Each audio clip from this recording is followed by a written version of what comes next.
What's going on, everybody? Welcome to Owen and AJ Talks for the long anticipated review of something that we've been waiting for a while. I'm Owen Finch, and I'm here with AJ Talent, and today it's Red versus Blue, Season 6, aka Red versus Blue Reconstruction. And yep, we are officially out of the Blood Gulch Chronicles, and we are in the Recollection trilogy. We finished Season 5 back when I was a freshman in college, and now I've been out of college for like 8 months now. Or not, yeah, 6 months now. So it shows you how much time has passed. But I'm glad we're finally getting back into it.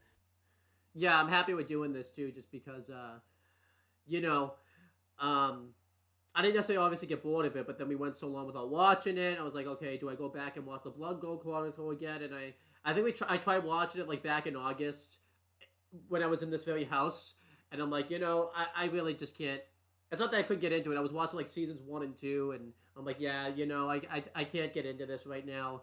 Let's just watch season 6, so that way I can like, yeah, that way I don't like get completely bored of OVB because I think that was about to happen. I'm like, I just can't do this.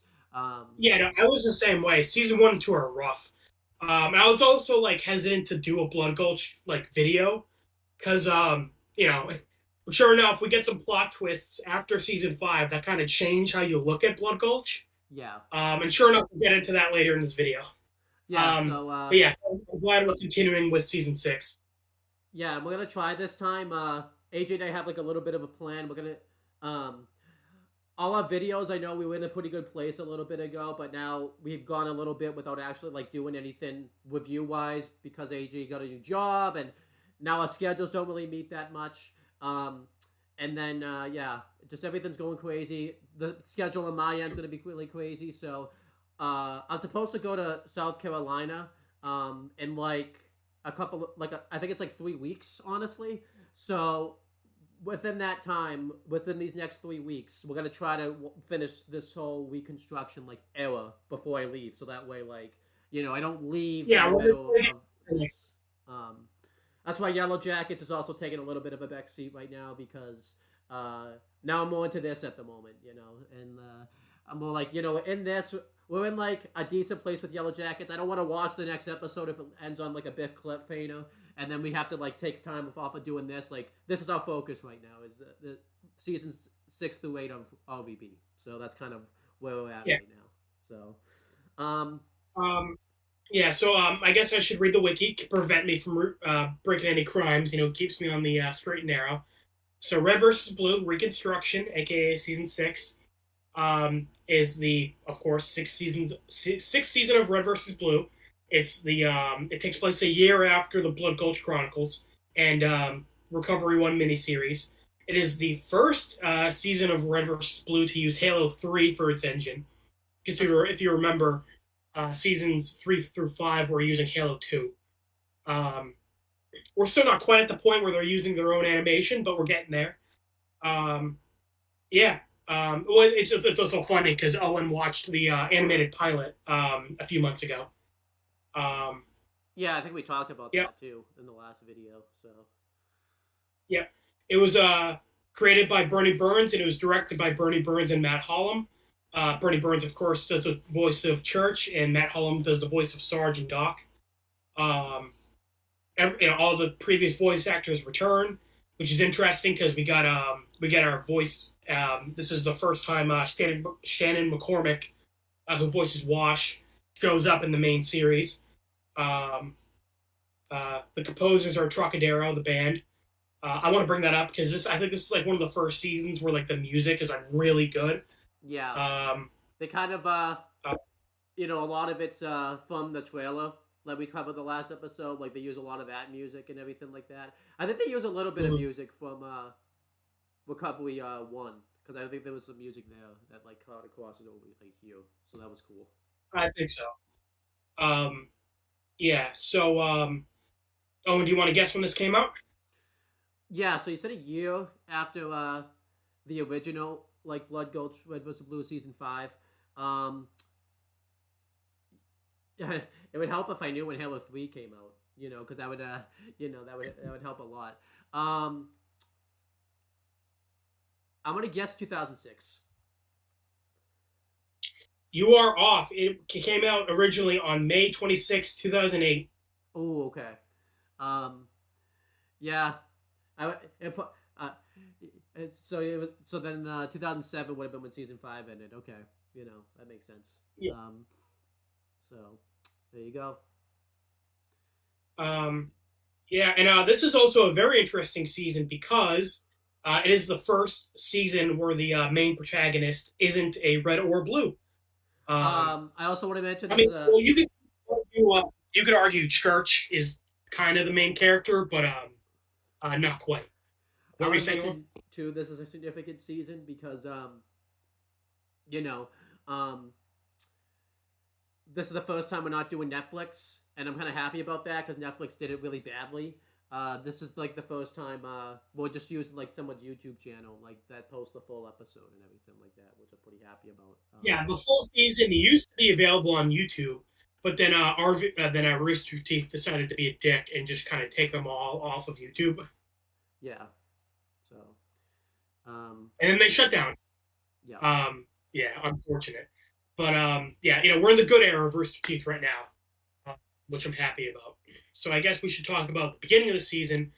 It picks up exactly where the season 6 trailer left off, where the Meta attacked this outpost. We don't know why exactly, but we saw that the ship crashed. That text was in from season 5. This picks up shortly after that, where a bunch of recovery agents like Washington show up at this base, and all the Reds and Blues there have been killed. They're all dead, except for one.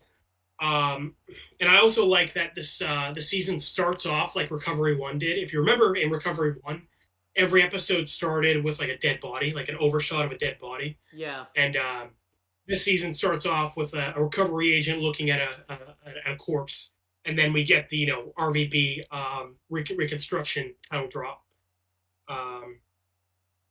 And then we are introduced to the chairman, who's having a conversation with the director of Project Freelancer, whose voice we first heard in the season 6 trailer. Yeah, we're not going to talk about like the entire because these take place sporadically throughout season 6, so we're not going to mention every conversation they have like throughout the season, just because like then the video would be very choppy. But in the beginning of not every episode, but most episodes in season 6, is a direct monologue, back and forth between the chairman and the director. They're sending messages back and forth throughout each other. And AJ and I kind of figured this out because we did like a big long conversation about this. Because I had some questions and everything like that. And we figured, because season 6 takes place within the next few weeks, these conversations are taking place within the next few weeks. I kind of picked up on it a little bit because obviously they talk about things that ends up kind of happening like throughout the episode. Like they mentioned the meta, they mentioned this and that. So you kind of figured that out. And I do think these conversations are cool. It just kind of sucks to watch. AJ kind of helped me out with this because he sent me like a video like that shows the entire conversation just in one video, because these take place sporadically. You do lose them, especially too because from my perspective, I definitely lost it when we get like a big reveal throughout this, and I'm like, oh yeah, I definitely didn't pick up on this conversation. I lost it here, so like we'll talk about that when we actually talk about the actual conversation between them. But yeah, I mentioned to Owen that this conversation, it's interesting, but it makes more sense on a rewatch because the point of it is basically Project Freelancer is being investigated by the government for its crimes because of like the meta and going on a rampage. But when you don't exactly fully understand yet what the director did exactly and why he's being investigated, it's a bit confusing. And like you said, it's like the conversation is spread out throughout the whole season. So like listening to the conversations like back to back, and and like also having the pre-knowledge of like what exactly they're talking about makes it a lot better. So yeah, like you said, on a first watch through, it's pretty easy to get lost, but on a second watch through, it makes a lot more sense. Yeah, because originally I thought what's happening was they were like explaining like each episode like first, like they were kind of giving you like a little cold open of it, but that wasn't the case at all. Like it's completely different. It's completely different for the most part. So and Yeah. it's cool. Maybe like as I'm going through it, I'll kind of mention like, okay, I definitely lost the conversation like here type of thing. Or like, yeah, I lost it here. Right.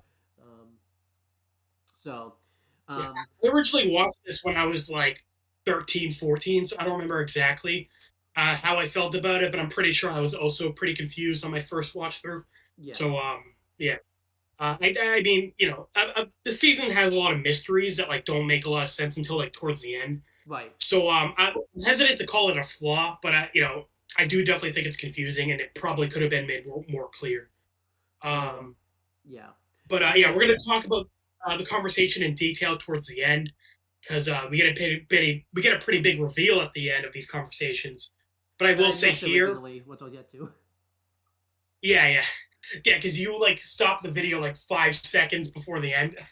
But I'll stop the And video. like the We'll get yeah, to it when like we get to it.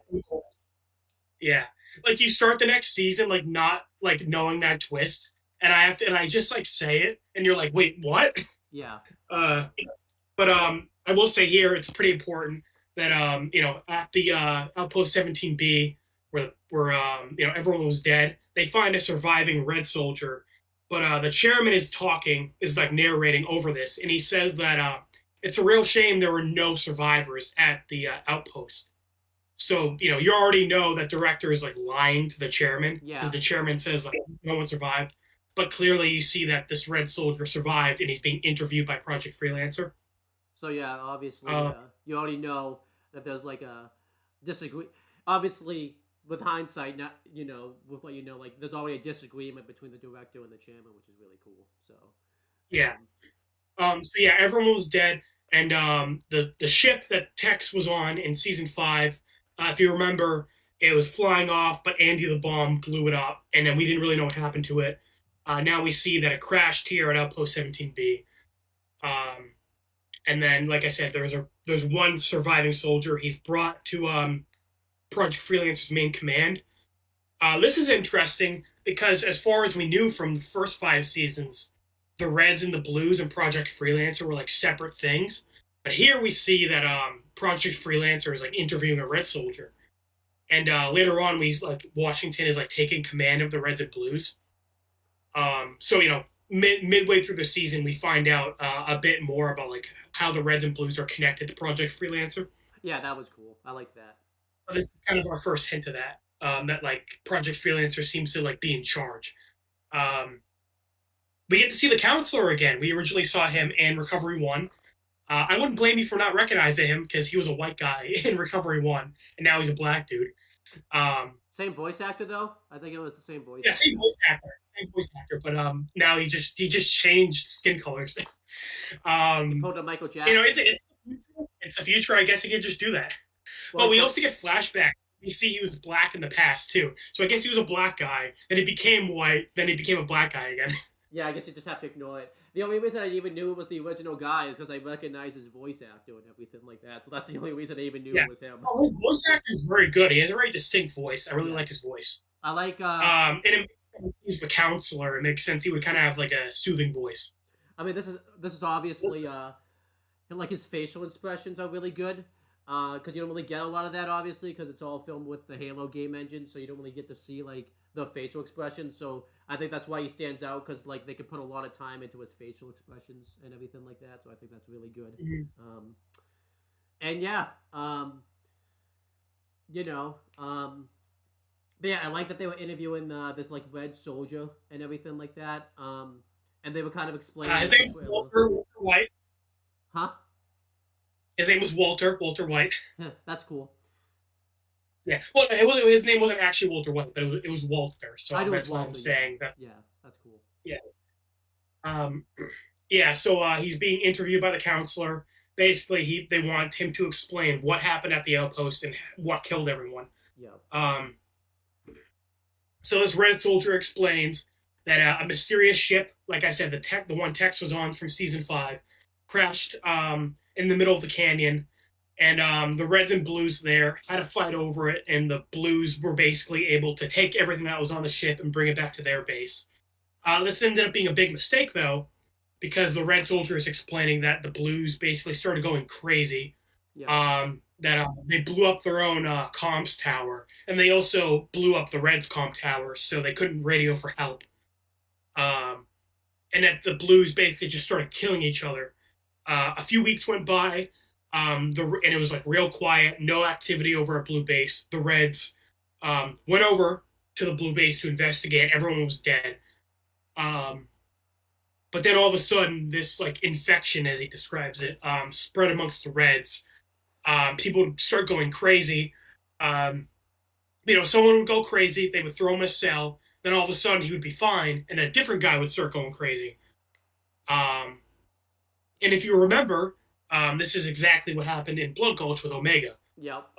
Fun enough, Church's response to finding this out was pretty funny. Where Church was like, "That wasn't similar. That was exactly the fucking same." So yeah, awesome. yeah, where Omega was just jumping around people in Blood Gulch, taking them over. So yeah, this is exactly what because I like how this is presented as like a horror movie. Because so these guys have no clue about anything that happened in Blood Gulch. For them, a ship crashed and all of a sudden all their friends went crazy. Like it's kind of cool seeing how goofy Omega was in Blood Gulch, but like for someone who doesn't know what Omega is, it's like a horror movie. Yeah. Um, And if I had to make a guess what was probably happening, the reason probably why they went normal for a while is maybe he shut his radio off, and then someone else put the radio on and jumped into that person, so like that person had Omega, so it's kind of cool. Like you kind of know what was going on in a way, like roughly. Yeah, because Walter doesn't know anything about what was happening. But because you've seen the previous 5 seasons, okay, Omega jumped into this person, and then when they threw that guy in a cell, Omega would just like jump to someone else. Mm-hmm. Yeah, but then so this kind of continues the plot from season 5, but then the plot from Recovery 1 ends up tying into season 5. Well, before we get to that, I want to ask a question because I meant to ask this earlier, but I feel like it's good to ask this now. They mentioned they they take Walter away and say he's gonna get a new assignment. My implication was that they killed him off screen because that's kind of what I was getting at. Yeah, that was the implication that they killed him, so no witnesses. That's what I was thinking, but then I'm it does kind of seem like he actually did get an assignment, but I thought they just killed him off screen so that that way there wouldn't be a witness. But they kept him alive. We never see him again. Huh? Yeah, we never see him again. The implication is they killed him. That's what I thought. Yeah. So. Yeah. But yeah, then it's funny because in Yellow Jackets we were talking about the past and present storyline, and it's kind of cool that at the same time, Red versus Blue is having two plot lines, and then now we're seeing them intersect. Yeah. Because if you remember in Recovery 1, Delta was really the only thing from the Reds and Blue storyline that carried over, and even then that was pretty loose connection. Recovery 1 was kind of its own thing. But now we're seeing the monster from Recovery 1 show up at this outpost. And Walter, again, Walter doesn't know exactly what happens, but because you've seen Recovery 1, you get an idea what's happening. So if you remember, the monster from Recovery 1 was hunting down freelancers and stealing their AI and their armor abilities. Yeah. This monster shows up, and it's scouring Blue Base looking for something. And that makes sense because Blue Base was Blue Base was the place that Omega was first at. So this monster is looking for Omega, looks through Blue Base, realizes it's not there. Then it goes to Red Base and starts killing everyone.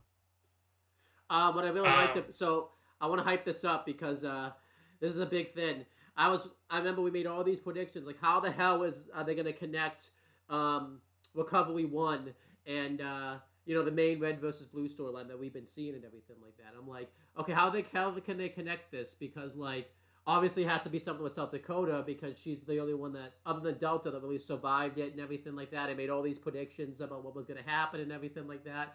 I had seen Washington be killed, so I was yeah, there's no way he could be connected. Well, there's a big thing that was left out that AJ's been waiting for me to find out that I knocked out huge for. There's a big reason why it ends up kind of connecting that that AJ had to keep me for like 5 years and had to dance around it. When you talk about the big thin why this ends up being kind of a huge connection. Yeah. So basically, because keep in mind, we watched season 5 and Recovery 1 back when I was a freshman in college. I have now graduated college. It's been like 4.5 years. And we had to watch Recovery 1 like 4 times because that video was cursed. Oh yeah, that video was fucking cursed. Oh my god. But Walter explains that there was a body on the ship. We find out later that that's Tex's body, and he says that this person wasn't red or blue. In fact, they looked kind of like him. And we see in the corner, Agent Washington is standing there, alive and well. So he didn't die at the end of Recovery 1. He's still alive. I was like, and at this point, by the way, I was like shocked. I'm like, oh, okay. You know, I was thinking at first, is this a flashback or something? Because like I saw Agent Washington like die at the end. I saw him get shot in the back. Even though like I probably should have realized that this was like the present, but I'm like, no, this can't be the present because he died at the end of the Recovery 1. There's no way he could have survived. Well, AJ, there's a reason they explain why he didn't die at the end of Recovery 1. Yeah. It's also funny because I've told Owen that Red vs. Blue later on does flashbacks to like the past of Project Freelancer. That's why I thought. So I've told him like, oh, Steve Washington, you know, like we see him in the past and stuff. But I've had to dance around the fact that like we also see him in the present too. So I was even thinking to myself like, I think I even remember too. We even talked about the end of Recovery 1. Like, this kind of sucks. We don't really see Washington much anymore. I'm like, I kind of wanted to see him interact with like the Reds and the. I remember I even said that and everything like that. Like, yeah, you want to see him meet the Reds and Blues, and yeah, I'd be like, yeah, it's a real shame, you know. It's like in the Phantom video where you said like, oh, it's cool that like the Fenton Mobile has like a bunch of weapons because the Rust Bucket's just like a normal vehicle, and I was like, yeah, you know. I mean, we're not at that point yet. It's not like a big deal. I feel like you did a better job hiding this one than that one though, because then you went because like I even called it out. So, but this one you did a really good job. Yeah, I was pretty obvious about it. But this one, it's like I really can't spoil that Washington's alive. But yeah, Walter basically explains what happened at this outpost. So we know that Omega and the Meta went on a rampage here, and but, you know, we don't know what happened with Text or Gamma or the aliens yet. We'll find out that out later. Like you said, they take Walter off, and it's heavily implied they killed him.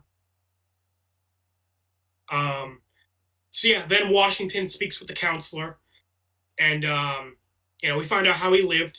So he basically took Agent New York's healing unit, because if you remember, Text said in season 5 that York's like ability was to heal good. Which, by the way, is kind of bullshit because Wyoming fucking shot him and he died.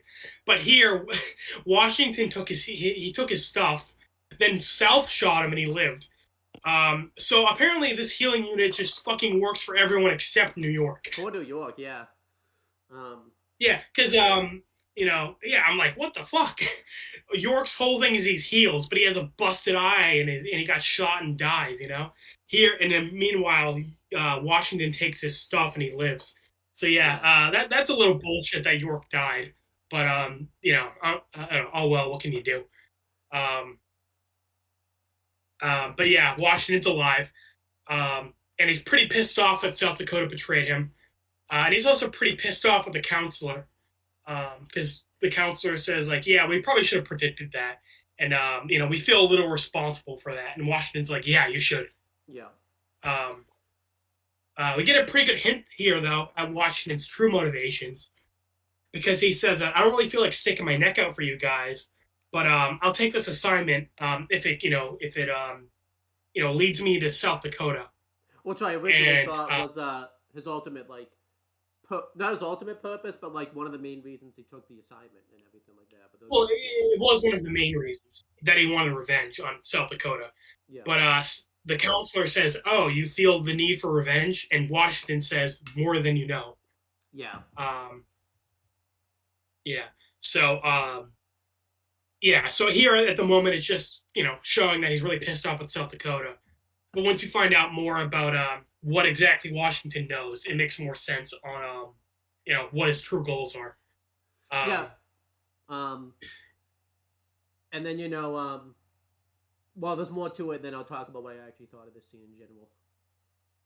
Yeah, but to end the scene off, basically the counselor says that because Omega was at this base and it was likely captured by the Meta, you should go to where the Omega was last seen and talk with the people there. And Washington's like, oh, okay. Do you want me to go talk to these experts? And the counselor's like, I wouldn't really call them experts.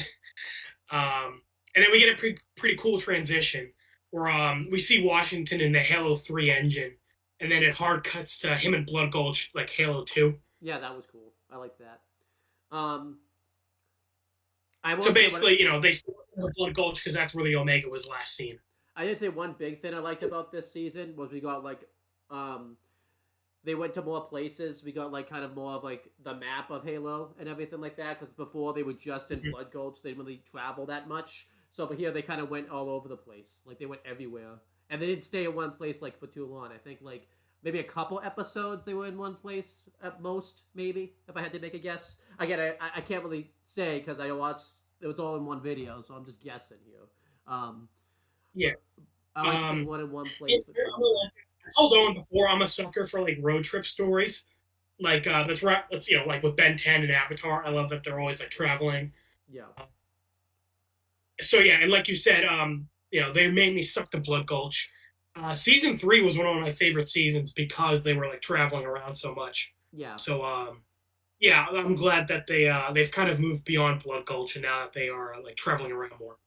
And yeah, I want to mention this because we'll mention it now. That Washington's inclusion was really cool because, like you said, this was kind of the first time where he doesn't just come back. He's the main character. He's the one driving the story throughout season 6. It all kind of goes based off Washington, which I think was really cool.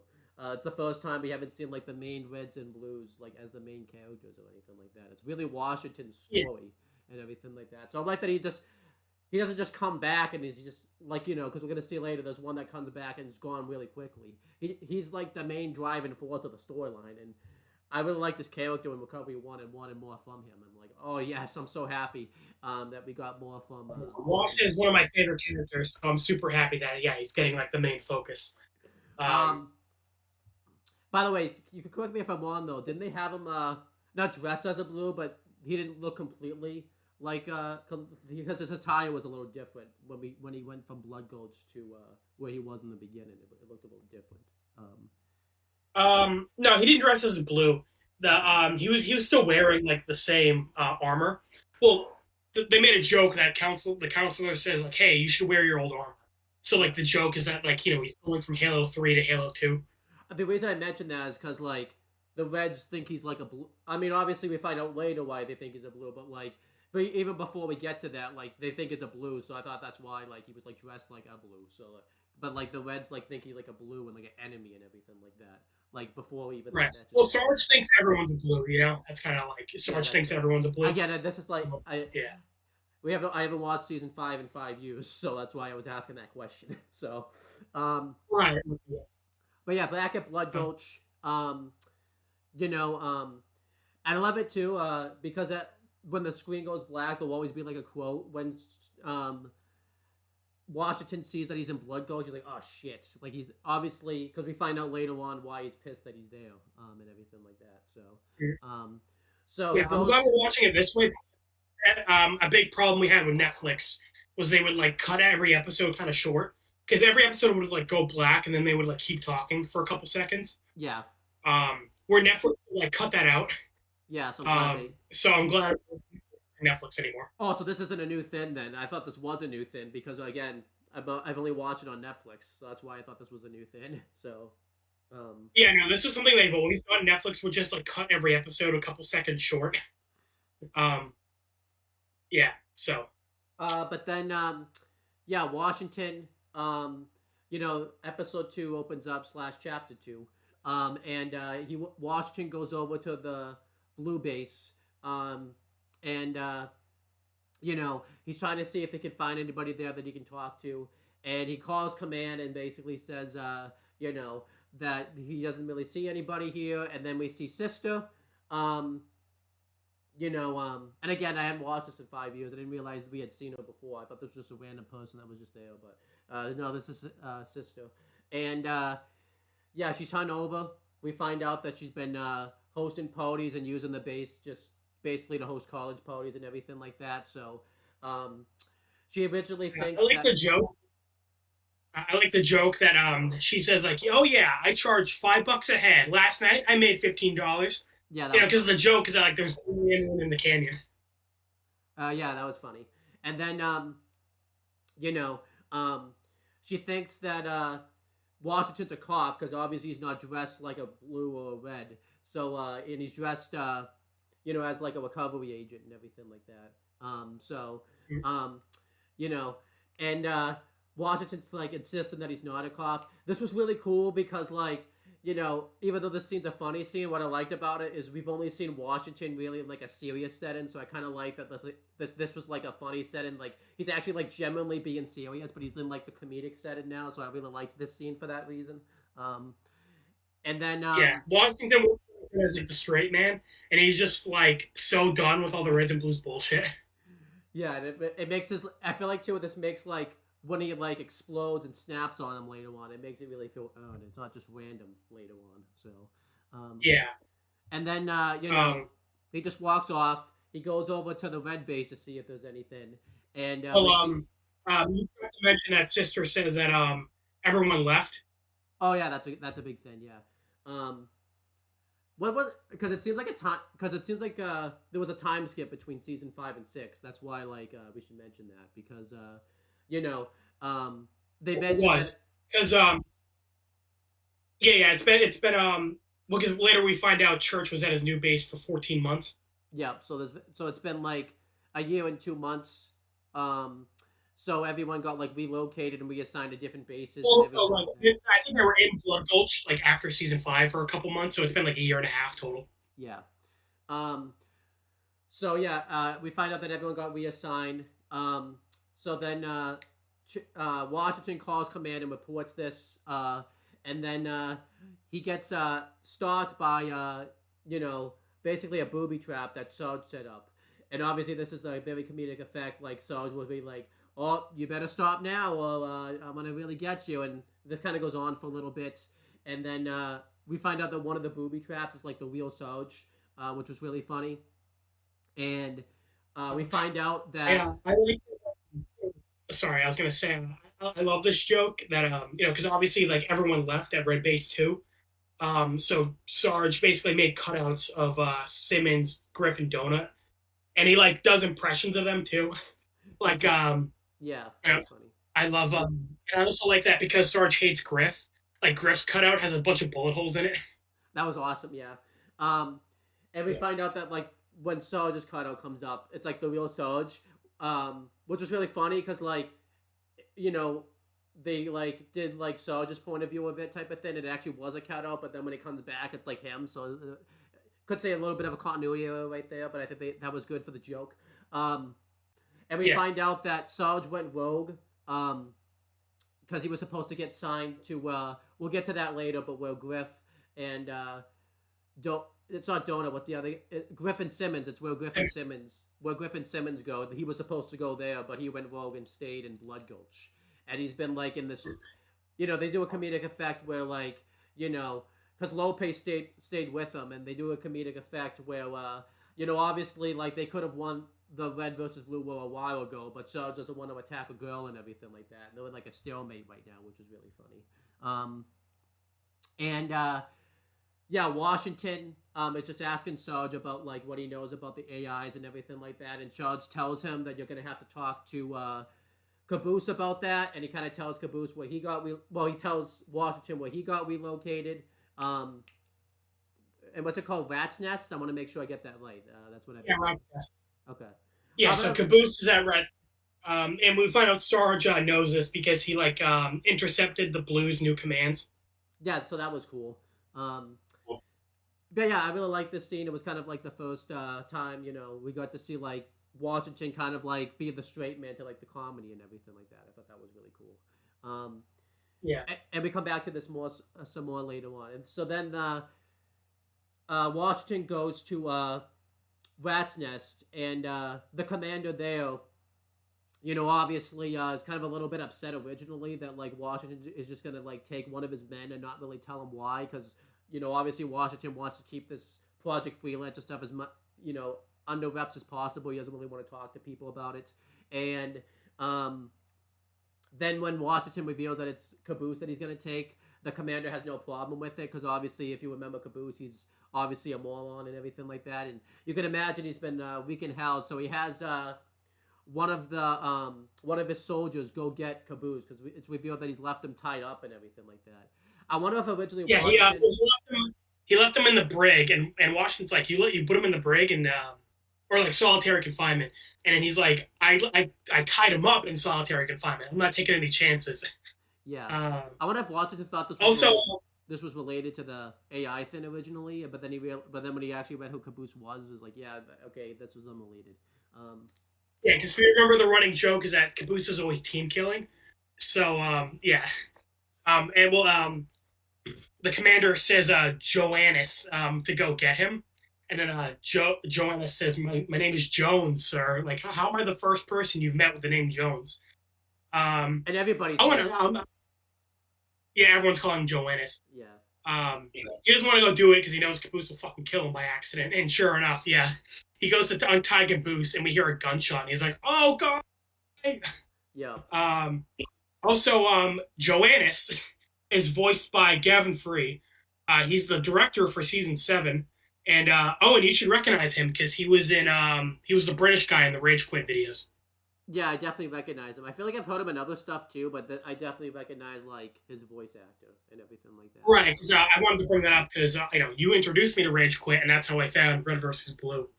So kind of makes a nice little circle there. So yeah, when when Caboose comes out, the director's like happy that Caboose is leaving, and Washington wants to know. Well, they do a funny joke where originally Caboose thinks like his brother's been killed, and then like we find out that Caboose doesn't even like have a brother and everything like that. So he thinks like it'd be bad news that like the same day he finds out he has a brother, he died. So that was pretty funny. And then we find out. Washington's so confused, and the commander is just like, "Hey, it's your problem now. No take backs." Yeah. So then Washington. I like that he gets I like that he gets pretty sick of Caboose very quickly. Like before he even like has to go take him with him and everything like that. That was pretty funny. But like he kind of questions Caboose a little bit about like what he knows about computers and everything like that. And I think he tells him like you're gonna have to talk to Church about that because he has like a ton of experience when it comes to that stuff. Because Washington's asking the questions, but he's obviously trying to kind of keep it under wraps because he doesn't want this project getting out there like to the other soldiers. So he's kind of asking the questions without tying it into like what the project actually is, which was really cool. And I like that the commander like pulled Caboose aside, and he's like he talks about how he's like a good soldier, and the advice basically he gives him is not to come back no matter what happens because he doesn't want to deal with Caboose anymore. And the way that Caboose set up like a big heartfelt speech.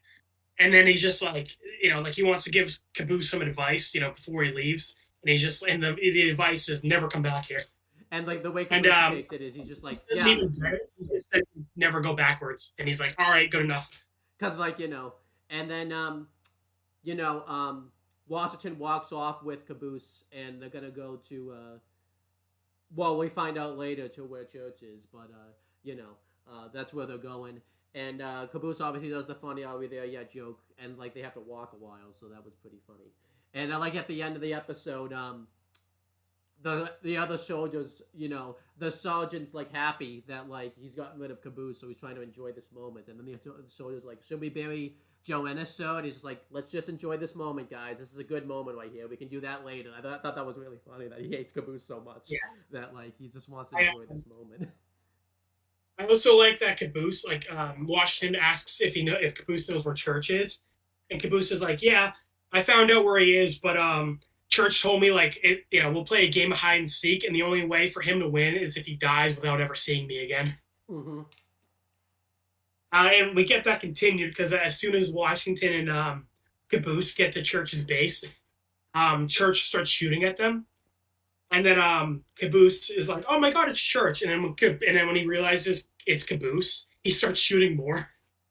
I like it too. And Because Washington actually ducks when Church starts shooting him. We're like, as the audience, we know that like, no matter what, like Caboose, the only reason he doesn't duck is just he even tells Washington if this is a game we play where he tries to kill me because obviously Church can't shoot for shit, so that's why this is kind oh of. yeah, I love that running joke. Church has terrible aim. Yeah. And then I feel like season 6 did this joke the best because they do it really good like later on and everything like that. I like at one point when he mentions like, Caboose asked Church if he missed him, and Church just he actually did miss like shooting him, and he's like, "Shit, I missed," and then Caboose was like, "See, I knew you'd miss me." Like that it was just great. It was awesome. Like. Yeah, and I love that like Church, like Washington is like confused while Church is like shooting at Caboose, and Caboose is just standing still, but like the shots are like going all around him. Yeah. And Caboose mentions that Church and Tex used to date, and Washington is like confused by this. And then Caboose is like, "Oh yeah, by the way, Church might mention something about me killing him, but it's just a joke. Don't worry about it." And Yeah, Washington is also confused. He's like, "Wait, what do you mean you killed him? It doesn't make any sense." Yeah. So this makes you question, like, when we find out later, like, was Washington starting to kind of piece together the big reveal later on type of thing and everything like that? Yeah, yeah. So Church, shows up out of his cover, and he's like, "Go the fuck away, leave me alone." And he's especially mad when Caboose says he brought Agent Washington with him. And Church was like, "You brought a freelancer here? What the hell's wrong with you?" Wash says to let them in. Church doesn't want to. But Washington's like, "Oh no, I guess we'll just walk in through the giant hole in the base." Yeah. And Church was like, "Fine, I'll open the fucking gate." Because that's like a big thing in Halo games. Like, you could just go through, like, people will, like, shoot at you in the Halo games to try to keep you from coming in. But you could just go through, like, the big hole in the game type of thing. It's just like, yeah, like, why? Right, yeah. So it's kind of like making a joke about, like, how, like, it's a military base, but there's a giant hole in it that they can just walk through. So, yeah, they go into the Church's base. Wash asks how long he's been here by himself. And Church is, I like how Church is like, "What day is today?" And Washington's like, "Today's Tuesday." And Church is like, "I've been here 14 months. Like, to the date, I guess. Like, to the date, I guess. Yeah. Because I think the joke is like, like, "Oh, it's Tuesday. I guess I've been here like, a couple of weeks." But it's like, no, I've been here for over a year. Yeah. And Wash is like surprised by this, and Church is like, "Yeah, it's been great, man." Like, he's just so happy. Like, he's sick of dealing with everyone in Blood Gulch. He's been so happy to just have a year by himself. I will say one thing I liked about, like, this really showed, like, because Church had always been kind of the serious one out of the Blood Gulch people and everything like that. This was really cool because, like, because Washington was now the straight man, like, Church is kind of, like, in between. Like, he's, like, a straight man, but he's also got that comedic effect to him also, so I really like this. That, like, you got to kind of see Church in, like, a little bit of a different light because we've seen, because now the show's, like, focused on Washington and everything like that. Yeah. Like, Washington's like more of a straight man than Church. Yeah. With Church, his bit is that like he like overreacts to like everything. Like, whenever the others are doing stupid shit, he like starts yelling and swearing. So like, he was a straight man in that effect, and that like he was like always pissed off when they were doing stupid shit. But here it's like same thing where Church is getting pissed off with the Reds and Caboose doing stupid shit. But now Washington is like the straight man, and he's also pissed off at Church getting pissed off, basically. Like, there's a bit, I don't know if you're going to get to it, where, like, throughout the, like, Caboose is, like, wearing, like, level 5 armor, and, like, compared to, like, what Church is wearing, which is, like, level 6 armor, and he gets pissed at, like, Caboose for that. And Caboose, like, is trying to convince himself this actually is better, because, like, sometimes, in top 10 list, 5 is better than 6. Like, we're not a top 10 list. And then, like, Washington's just like, "How do you guys get anything done if you guys bicker at each other?" And then Church is just like, "We don't. That's part of our charm. Stop fucking it up." Like, it's so awesome. Like, it's so hilarious. Like, yeah, I love that. Yeah, that's a really good line. I've watched that one, like, first go around like 5 times in a row. You know, it's a funny one. I think it also ties into like they always joke about how they just sit around and talk all day, and I like that. Like Washington is like, how do you guys get anything done? And Church is like, we don't. That's our charm. Yeah. Um, yeah. So Church wants like nothing to do with whatever bullshit Washington is getting involved with. Like he doesn't want to go on this mission. He doesn't want to talk with Caboose. He wants to just stay here and like not get involved. Because Washington mentions that like something's going around killing freelancers, and Church is like, if something's going around killing freelancers, I want to like start a fan club for it, build it a website. Yeah. But then Washington also I like this. Washington says like, look, I know you guys are all wrapped up in your little red versus blue battles. And I like Caboose's response. He's like, it's blue versus red. No one says red versus blue. I always like that when like shows will take like direct shots at like what their titles are and everything like that. So yeah. But then Washington says like, this is like a real military operation, not your fake simulation stuff. Yeah. And that ties into later on where it seems like the freelancers like know a bit more about what's going on with the Reds and Blues. Yeah, so, but as soon as Washington mentions like the ship that crashed, Church was like, "Wait, you guys found Texas ship? Okay, I'm coming with you." Yeah.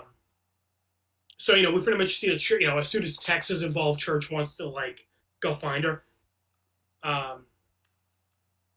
Because a big thing in Blood Gulch was Church trying to keep Tex there. And then she ended up taking off. Yeah, so I like that a lot. That was like a good characterization for like Church and everything like that. So it was good they picked that up where they left off. I do remember that. I did remember that from season 5. And obviously they leave. When they're leaving, I like how Caboose is like excited, and then Church says like, "If you say anything about this being fun, I will fucking kill all 3 of us." That was awesome. But yeah, so during all this conversation though, we see that there is a hidden figure that uses armor to make himself invisible and everything like that. And we find out that this is the Beast from Recovery 1. Obviously, this was cool because this is the first time we'd actually seen him. We never saw him, obviously, in Season 5. He looked really cool here. I really liked him. And I'm pretty sure you missed this originally, but at one point, like Washington radios into Command and like gives him like the information about like or Command radios into him about like a ship that crashed and everything like that. And obviously this ends up kind of fucking him over later on, because what happens is the meta / the Beast. I probably jumped ahead and called it the meta before it was called the meta, but whatever. We find out that's what they're called later on. Like pulls out like a file. And he has like a bunch of recordings on this file, and he edits a recording from Command to send to the Reds, and he radios into Sarge, and basically radios in a fake message, basically saying that like Washington was a part of the Blues, and he's like working with them, and he basically tells like Sarge to like gather up all his men and be prepared to like attack and everything like that. And obviously, we find out why he does this later on, because this ends up kind of benefiting the meta later on. Yeah, I really like that because we find out later on, like when Sarge goes to get Griffin Simmons, that the meta went through and killed all the Blues at Rat's Nest. Yeah.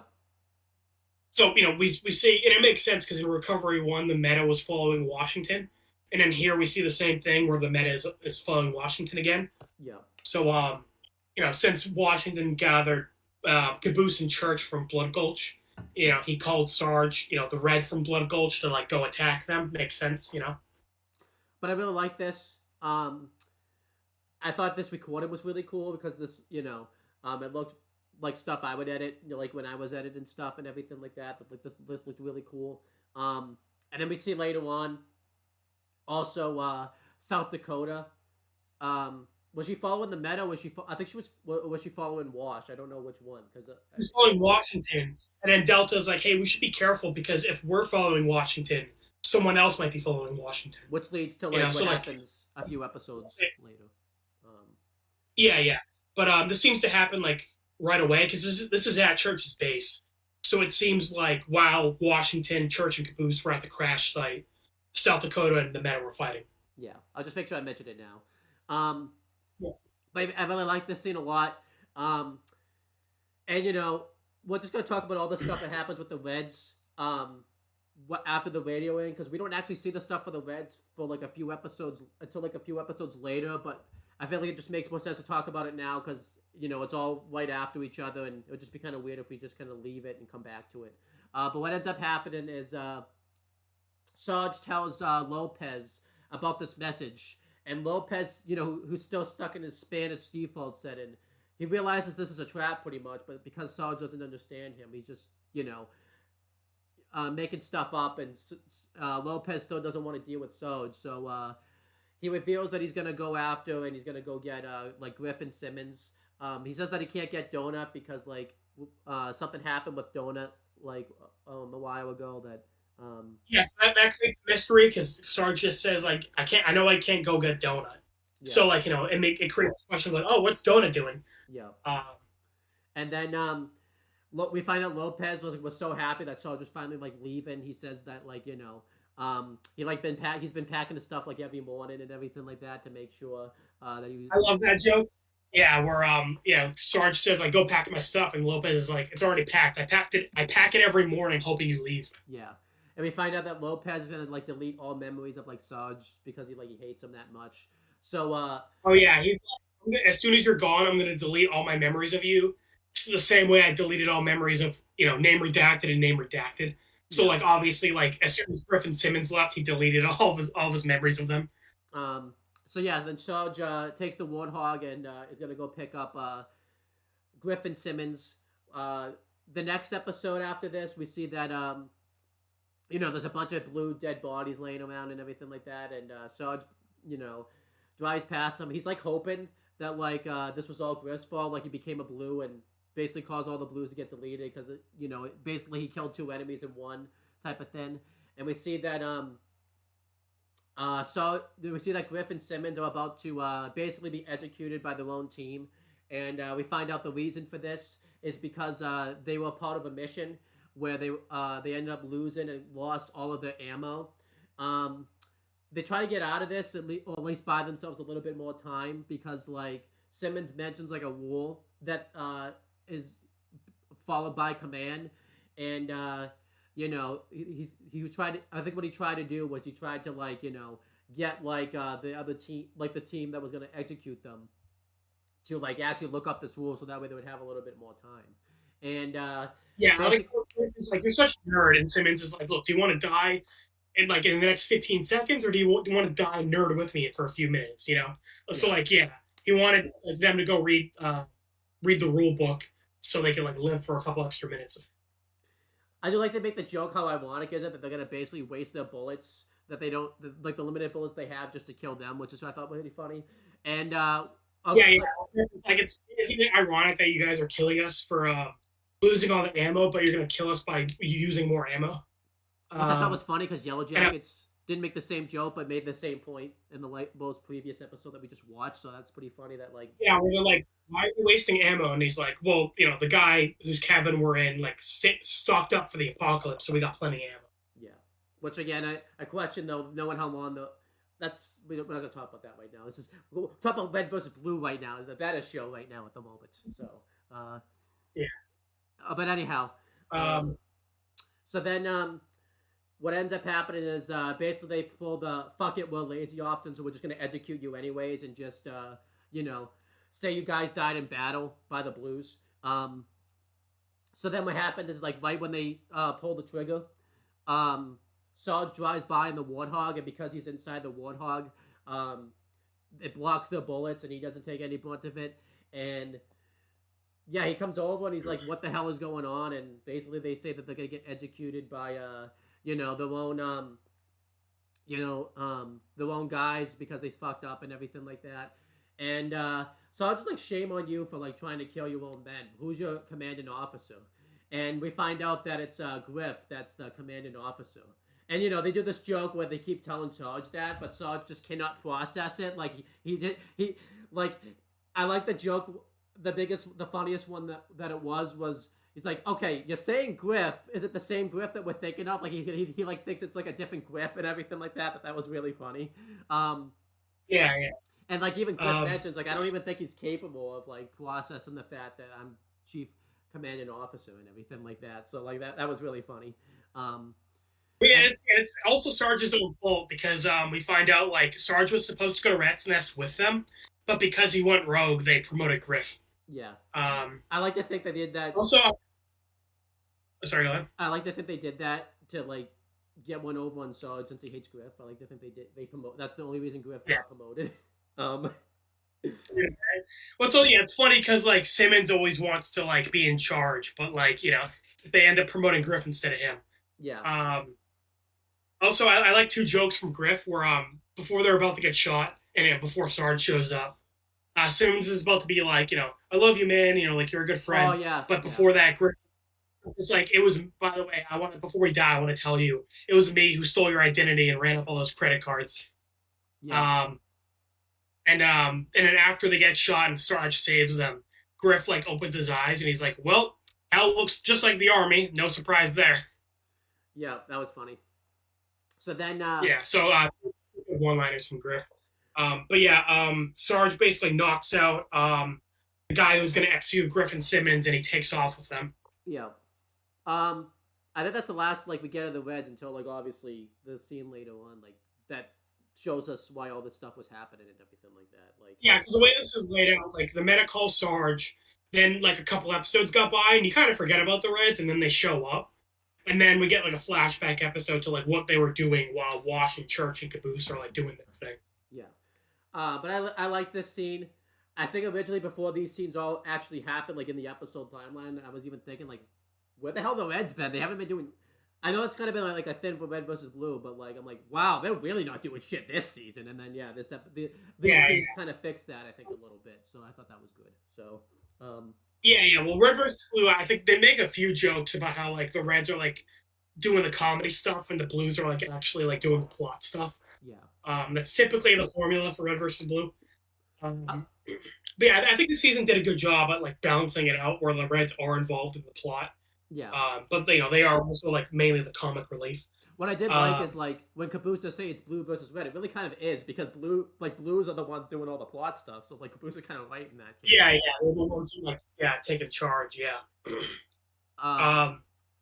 So yeah, while this is happening, Wash, Church, and Caboose are at the Outpost 17B, the crash site for Texas ship. Washington wants to get into the ship, but like a recovery agent there is saying that he doesn't have clearance, he can't go in. And he's like, look, I want to help you, but, I have my orders. Unless, you get my commanders to say otherwise, I can't really let you in. So Wash is like, okay, I understand. He goes back to Church and Caboose, and he says, like, they're not going to let us in. And Church is like, oh, great, you had to tell us that now? We had to walk all the way here and then find that out? Yeah, like you couldn't radio it. I think he even mentioned like you couldn't just radio in and everything like that. That was pretty funny. Yeah. But this is kind of the first hint that, we kind of see this in Recovery 1, where he pretends to kill South Dakota, but he actually keeps her alive. But here he's like breaking against he's sneaking. He wants to sneak past the recovery agents. So this is kind of like another hint that like he's not really following Project Freelancer. Like he's kind of like breaking the rules. Yeah. Which just makes sense later on, knowing that he's not really working with them. Well, like he is, but he's like not really loyal to them. Right. So basically, he tells Church and Caboose, okay, because the recovery agent, I forgot to say this. He says, you can't get into Red Base where the ship crashed, but if you want to go use Blue Base, you can.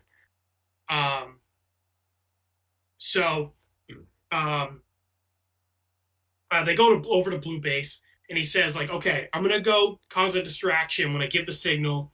You're gonna jump on this thing, and and then you can it'll take care of the rest. Basically, he doesn't It's a tell them exactly teleporter, what. pretty much. No, it's not. Well, that's what I Well, thought, anyways. well, because they do a pretty funny joke here, but so Wash runs off. Church and Caboose are like, by the way, hey, what's the signal? Um, and they're like, I don't know, he'll probably make like a noise or like a bird call, and then Wash like creates a giant explosion. And they're like, okay, I guess that's a signal. So Church is like, okay, I guess we got to step on this thing, and it'll take us over to Red Base. And Caboose is like, I don't know, we don't know what it does. I don't want it to like hurt us. And Church is like, oh, don't be a baby. How bad could it be? Yeah, So basically, he steps on it, it's flying. So yeah, I think Church thought it was a teleporter, but it actually just like sent them flying. Yeah. You see it like ragdolls him on the ground, like he keeps hitting the ground. He like slams through the water, and then he like rams right into like a vehicle. Oh, it was bad. And he's like he got sent flying. And I like how at the end he's like, comes out and like, because Washington said to like do it quietly. Washington comes out and like yells at like Church for not being quiet, and Church was just like, "Be quiet! I got like launched 80 feet into the air. Like how could Church have been quiet? There was no way, Church." I love it too because I love that. Yeah, Church is like, what part about quiet didn't you understand? And Church is like, what part? How about the part where I got thrown 80 feet in the fucking air by my goddamn floaty thing? What I liked about I like that he calls it the floaty thing because like he doesn't even know what the fuck it was. I don't even think it. I like too because I think when he hits the ground, like I think he hit like a vehicle or something, and there was like two people standing in front of him. He's like, "Did you guys hear something?" Like that was really funny. Like he was like this close. Yeah. I like how like Washington says like be quiet. Church makes a fuck ton of noise, slams into the car, and the two guys like on guard are like, "Hey, did you hear something?" And the other guy's just like, "What?" Like he was just like zoning out and not paying attention at all. How the hell do you miss? Yeah, I love that guy. Launched himself 80 feet into the air and hitting a car, and not just hitting the car like almost hit them. Like that's how it was like this close to hitting them. Like right, and again, when Church hit the vehicle, like he wasn't even quiet. He was just like, that was fucking bullshit. Yeah, so those guys were just not paying. Listen, those guys were about to clock out in 10 minutes. They're like, look, I don't want to cause issues. I just want to get my paycheck and go home. I like too that they did this comedic. I don't think this would have worked as well with Caboose. I think Church it worked greatly to do this scene with. Like he was the great choice to do this scene with because like you can't take any bullshit. I like how Caboose was the smart one. Normally Caboose is like the idiot, but here he was being smart. He's like, yeah, I don't want to step on it if I don't know what it is. Yeah. But yeah, they're able to get over to the plane, and it's like in really bad shape. Washington can't really get much out of it. But Caboose reveals that like they if you remember, they put Sheila, like the tank AI, into the ship. I remember this, yeah. And Washington is like, oh wait, did you guys like tell Command you did this? And Church is like, yeah, we're not really big on paperwork. This ended up being a good thing because Washington says like, well, if they don't know your tank's AI is in here, then they probably didn't like think to look for it. Yeah. So Washington tells Sheila to like come online. She's really badly damaged. She only has like 3% power. But she's able to like play the recording of like what happened before the crash. And we hear like text on the radio, and she's like freaking out, panicking, like trying to keep the ship in the air. Because if you remember, we saw Andy like blow up the ship, but we didn't really know what happened after. So now we're seeing like what happened after Andy blew up. Rest in peace to Andy, by the way. He's dead. Yeah. Andy was one of my favorite characters, so sad to see him go. But he died doing what he loved, blowing up. His whole character was he was just dying to blow up. Yeah. So he finally got to blow up. So yeah, we kind of hear what's going on. Tex is saying that like Gamma and Omega were trying to break out because they like were locked in like up behind a firewall, but they were trying really hard to break out. And obviously they did break out because Omega went on a rampage. And also we hear in the background that like the aliens were jumping ship. Because if you remember, Tucker's like alien son, and like the two aliens were on the ship too. Yeah. But they never found, they never mentioned that they found the aliens. So like before the ship crashed, the aliens just like jumped out. I remember this. Yeah. I also remember Yeah, too so because it's like, Junior is like still out and about. He's alive. yeah, they mentioned like when Washington's like explaining the AI, they mentioned like this war that would happen with the aliens and everything like that. So, um, Yeah, because oh yeah, this is post-war. Because you remember this is the war with the aliens was still going on in season 5, but yeah, now it's a year later and the war is over. Because the chairman mentions in the messages that like like the Project Freelancer kind of got like was kind of like doing its own thing during the war. Like the war was crazy. Like they couldn't really like keep tabs on Project Freelancer. But now that the war is over, they're kind of like being more strict with the project. yeah, Um, yeah. So basically, yeah, that basically, yeah, the aliens jump ship. They're okay. But the ship crashed and Tex's body is over at Red Base right. or no Blue Base. Um, This is yeah. the only appearance that we get of like Tex at all, by the way, like voice acting wise, anything. This is just this message right here, really, that nothing else. So, um, Yeah. But yeah, basically this message allows them to like kind of figure out what happened. So okay, basically the ship crashed, Tex was on it. Omega broke three, was on the ship as well, and he, started going inside the Reds and Blues. And as I mentioned before, Church was like, okay, yeah, that was definitely Omega, and Washington's like, oh, a similar thing happened to you, and Church was like, similar, yeah, more like exactly the same. yeah. But I do want to make a prediction too. I don't think Tex died. I feel like because they didn't really, if Tex did die, they would have confirmed it this season. Like we didn't actually see a dead body or anything like that. So I think at some point Tex is going to come back at either middle of season 7 or probably beginning of season 8. She'll come back. I don't. I think we're gonna. Well, you see your body, but like, remember Church goes there later, and he's like trying to find her ghost. Um, but like, she's not there. Yeah. So yeah, yeah. So yeah, this kind of creates a mystery of like what happened to Tex. Um, or I guess it continues that mystery from season 5. This is also cool because remember, Washington doesn't really know everything that happened at Blood Gulch, Yeah. and Caboose don't know what happened in Recovery 1. So like they don't know about the meta really yet, and Washington is kind of piecing together like, okay, Tex was on the ship, Omega was on the ship. And remember, Washington didn't know that Omega could like jump in between people. Yeah. So he's like, okay, so that's what happened. So like that's why all the Reds and Blues here were going crazy, is because Omega was like possessing them. So it's cool that like Washington's basically finding out the plot about Blood Gulch. Yeah, yeah. Well, it's also this. We get our first hint that Washington says like, okay, that makes sense. Omega inherited that trait. Yeah. So he says Omega inherited that trait, but we don't know what exactly he means yet. Yeah. But yeah, this is the first hint that for Church, because Omega can possess people and Church can possess people, so that kind of like makes a connection between the two. Yeah. But yeah, while they're discovering what's at the ship, command radios Washington that South Dakota's recovery beacon was activated. Because if you remember from Recovery 1, whenever a freelancer dies or is like really injured, a recovery beacon will activate. Yeah.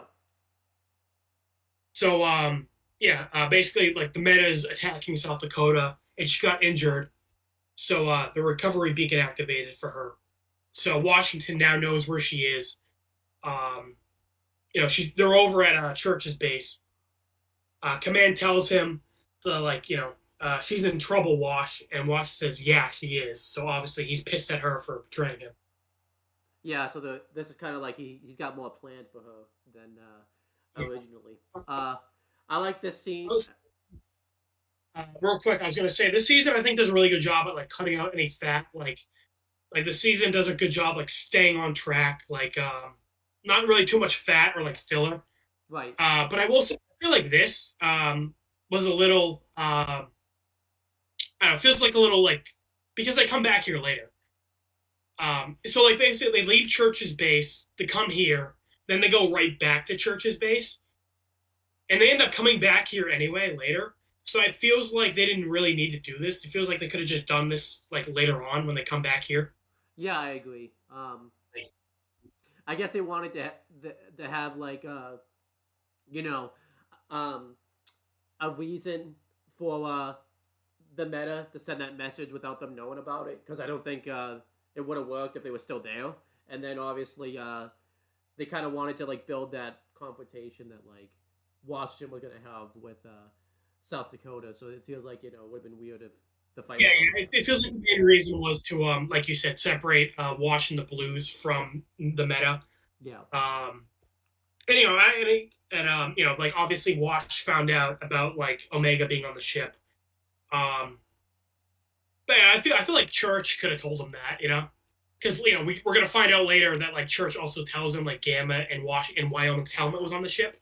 Yeah. So yeah. So feels like they could have just waited to like tell him about Omega. Yeah, definitely. But I still didn't have an issue with this scene. I just would have done it different. I definitely would have done it differently. Yeah, I didn't have an issue with it. It's just like because they end up coming back here later, it feels like they could have just done this scene later on as well. Yeah. Again, I think the only reason they did it was so that way they could be separated from Meta, so that way he could send the message to the Reds. That's the only reason they did it. So, but yeah, we come back. The next episode opens up. We see that the Meta is fighting with South Dakota, and South Dakota has a force field surrounding her, so that way, like, the Meta can't like attack her or anything like that. And Delta was giving her all these suggestions about how she can get out of this fight, and Delta basically orders that South Dakota orders Delta to like go into a storage unit, and she's basically going to abandon Delta so that way she can save herself. And Delta's like trying to talk her out of it, but South Dakota just isn't hearing it. And she's also gonna have like the force field get like disabled and everything like that. So Delta's like about to like do this mission and like do this order until Washington comes up with Church. This is cool because this is like exactly what South Dakota did in Recovery 1, where if you remember, she basically shot Washington and was like to the Meta, like, okay, you go get Washington and I'll run off. So basically she used Washington as bait so she could escape. And she's doing the same thing here, where she's going to use Delta as bait so she could get away. Yeah. And this is cool because we find out more to this later on. And during this, they get into a fight with Meta. One of the vehicles gets damaged, which kind of, becomes important a little bit later on. And this fight scene was really cool because, like, we got, like, a little bit of a fight scene in the miniseries that was kind of, like, the testing grounds of that. But this was, like, I think done really well. It kind of seemed like what they did was, like, they actually played, like, a match, like, in Halo, and they, like, edited it really well. It looked really cool. This isn't my favorite fight scene. I think the fight scene's coming in the next fight scene that happens, but I really like this fight scene. Washington's really doing, like, panicking. Not really panicking, but, like, he's trying to give everyone, like, directions very quickly. He doesn't want, like, South Dakota to get away. So what Church does is he tells Caboose to protect, South Dakota. And what the Caboose does, he just shoots at South Dakota, and he ends up not killing her, but severely wounding her and everything like that. Yeah, and, I love that joke because basically, the running joke is Caboose is always killing his teammates. So Church is like, hey, you see that purple one? She's a teammate. You should help her. Yeah. So Caboose ends up fucking shooting her and injuring her. Yeah. So Church is like, okay, cool, we're good. She's not going anywhere. Yeah. And then, Washington's in this really cool fight with the Meta. And I think here he mentions that,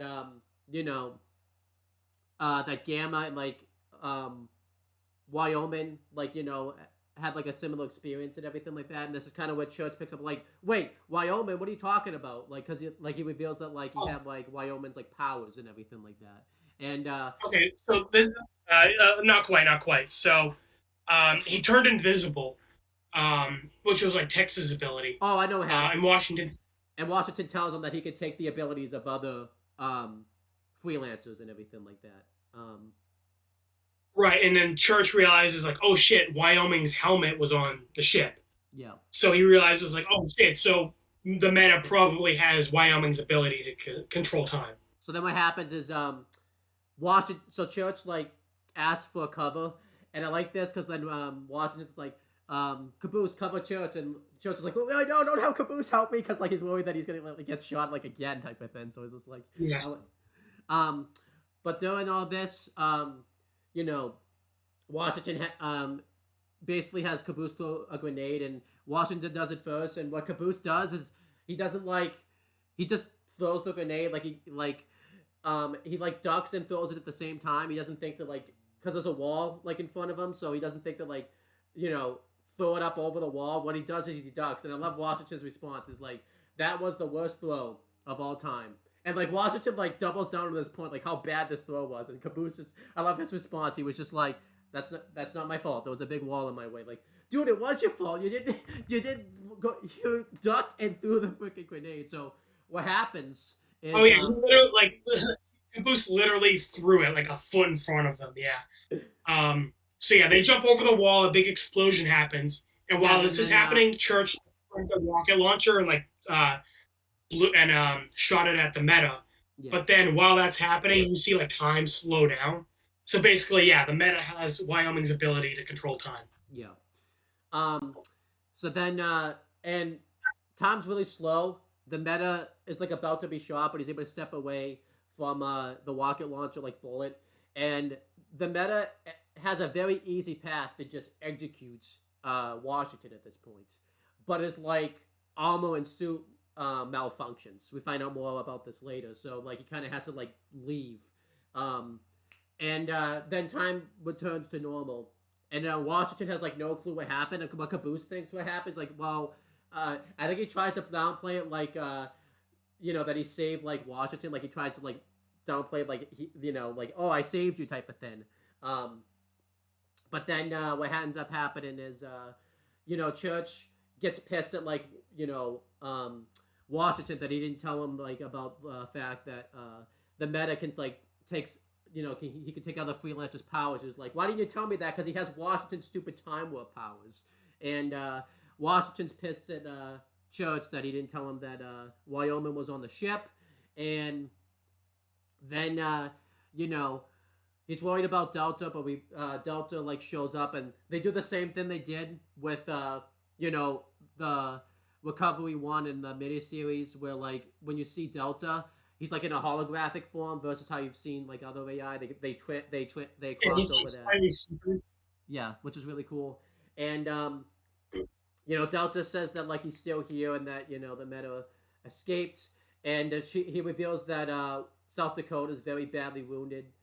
So the he wants to jump into like a new host, and Watson's obviously fine with this because he doesn't trust South Dakota anyways. So and obviously he doesn't want the AI for the reasons we mentioned in Recovery 1. So then Caboose obviously doesn't mind taking Delta, so he has Jumper jump inside of him, and I like how before that Church is like, yeah, I don't think I could really do it, because like he's a ghost, so he's like not, he doesn't want Delta like in him.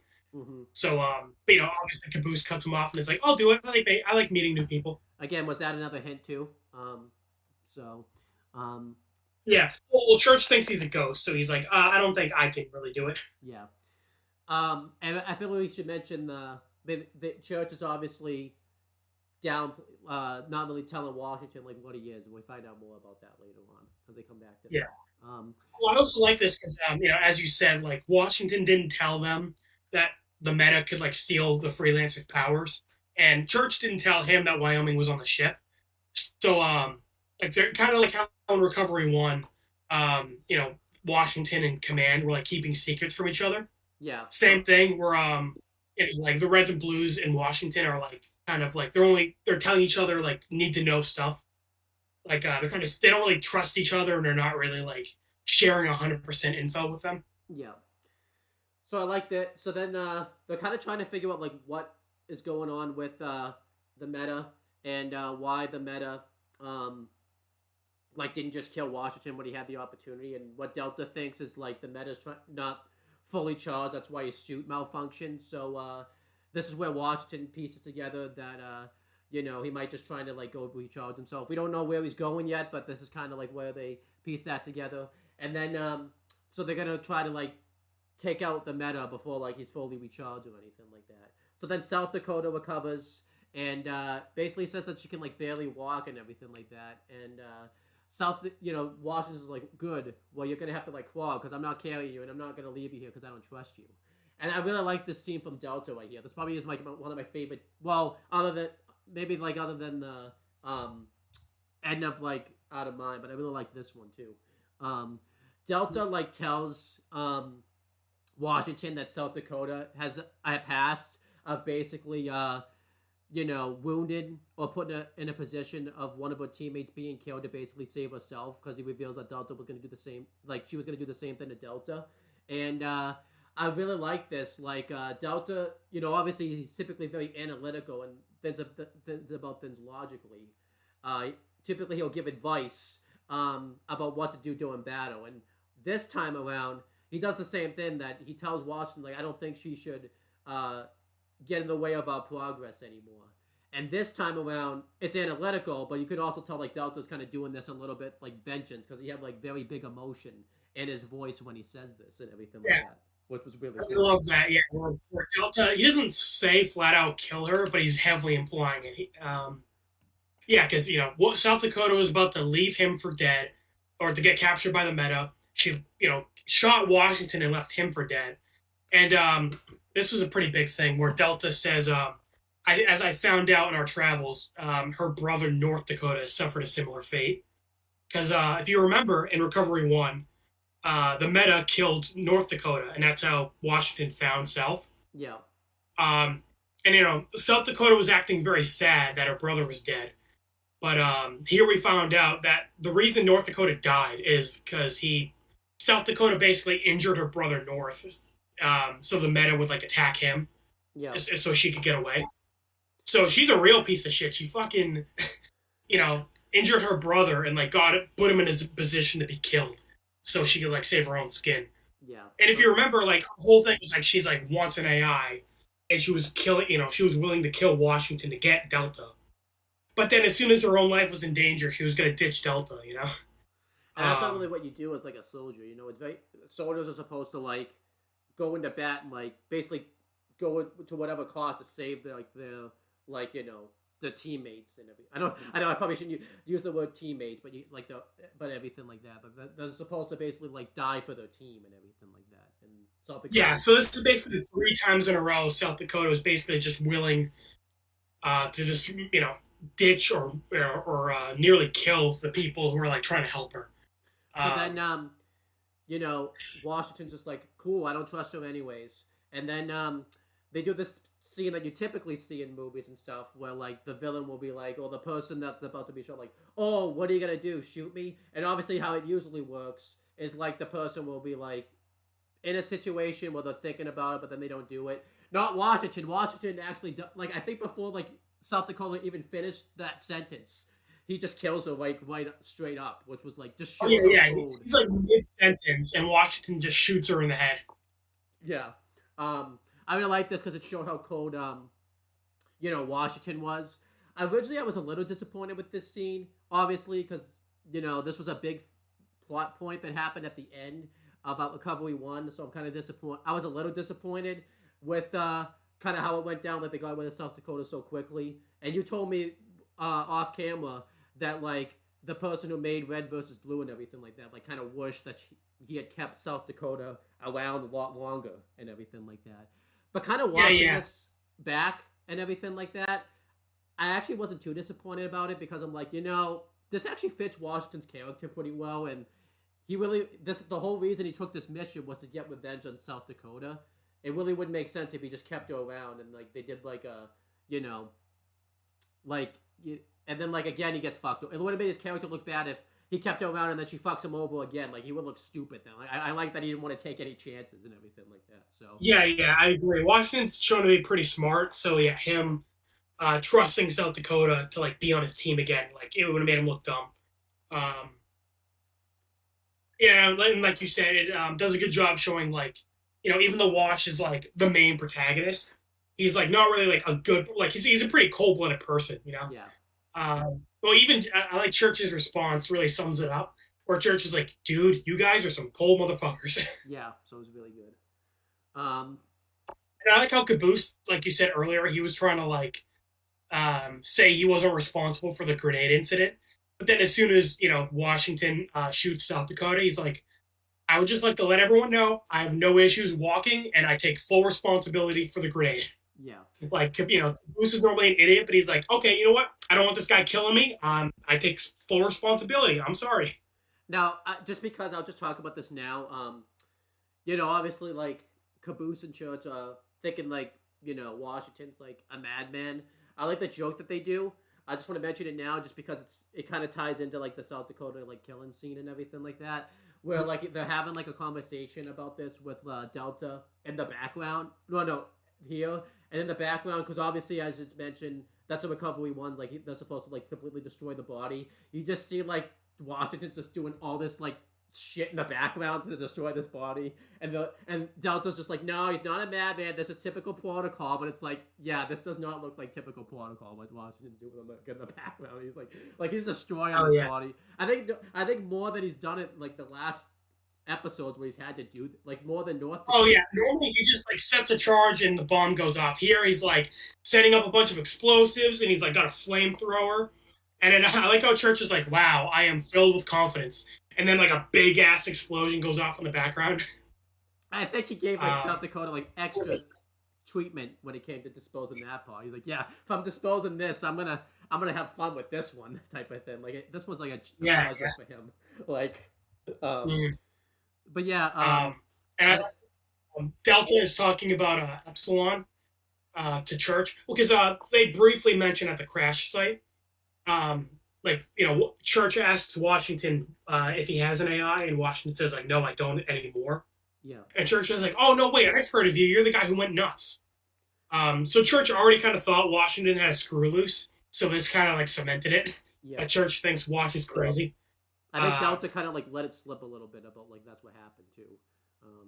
Yeah, because Church didn't really know the full picture, but Delta explains that, like, yeah, Epsilon was kind of like an unstable AI, and he went crazy and washed his head. Yeah. And Church is like, "Do you think Wash is crazy?" And Delta's like, "I think he's like he doesn't say no. He just says like, I think he what does he say exactly? He says like, I think he's acceptable for the mission. Yeah. Like he doesn't say no. I don't think he's crazy. He just says like, I think he's good enough for now. Right. I think this is where you talk for because I've been talking for a while. I don't want to be so. This is where you kind of pick things up right here. So yeah. So yeah, they're basically leaving the site of the fight, and they're just talking as they walk. They're going over how so like they're explaining to Wash like, okay, so yeah, Wyoming was on the ship and Gamma was on there too. So the meta has Wyoming's time powers and Gamma. I also like how Caboose is like, oh yeah, Wyoming's head was on the ship, and Washington's like his head, and Church clarifies, no, his helmet. Like not everyone's as twisted as so yeah, basically, if you remember in season 5, before Tex got on the ship, she grabbed Wyoming's helmet and like with her. Well, I could kind of understand Caboose getting it confused when it was like his head because they mentioned before that like Tex killed somebody using like the head. So I think it's like beat someone to death with his own skull. Yeah. So I can kind of understand why Caboose. I can kind of understand why Caboose was confused by that. Yeah. Caboose also says like, oh, that probably.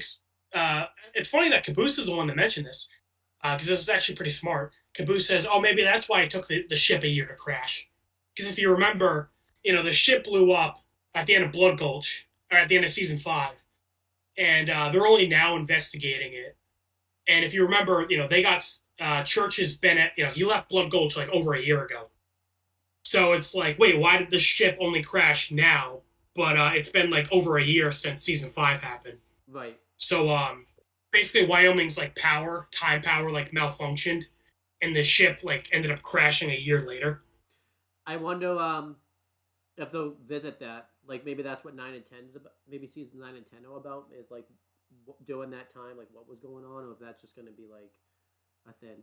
I'm not going to say anything, but I'm just saying that yeah, that explains like because it did leave the question. Wait, why are they dealing with the ship now? Yeah, Because yeah, it's basically like yeah, Andy blew up and Wyoming's time power like fucked up and like the ship got sent a year into the future. Um, so that explains why there's such a big time gap.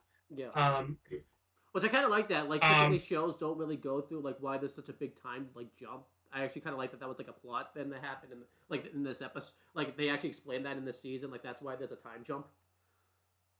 yeah, I agree. That's I like agree. I like that. that's like a I've never really seen a show like do that before. Like explain like make a Yeah, plot of yeah. why there's a time jump. Yeah, I because mean, this is like really the first to have like a big time jump. Like yeah, between seasons 1 and 2, there was like 3 months or something. yeah. But besides that, pretty much every season has been like back to back. I mean, I know shows will explain it, but like I like that that's a plot point. Like they purposely put that plot in there for it to be like a time jump. Like they made it part of like the storyline, if that makes sense. Yeah, yeah, I like that. Um, so they realized that the Meta has stolen one of the jeeps they used to get here. Um, so like, damn it! So we only have one vehicle. Um, um, so and at this point, Church was like, "What does this thing even like want?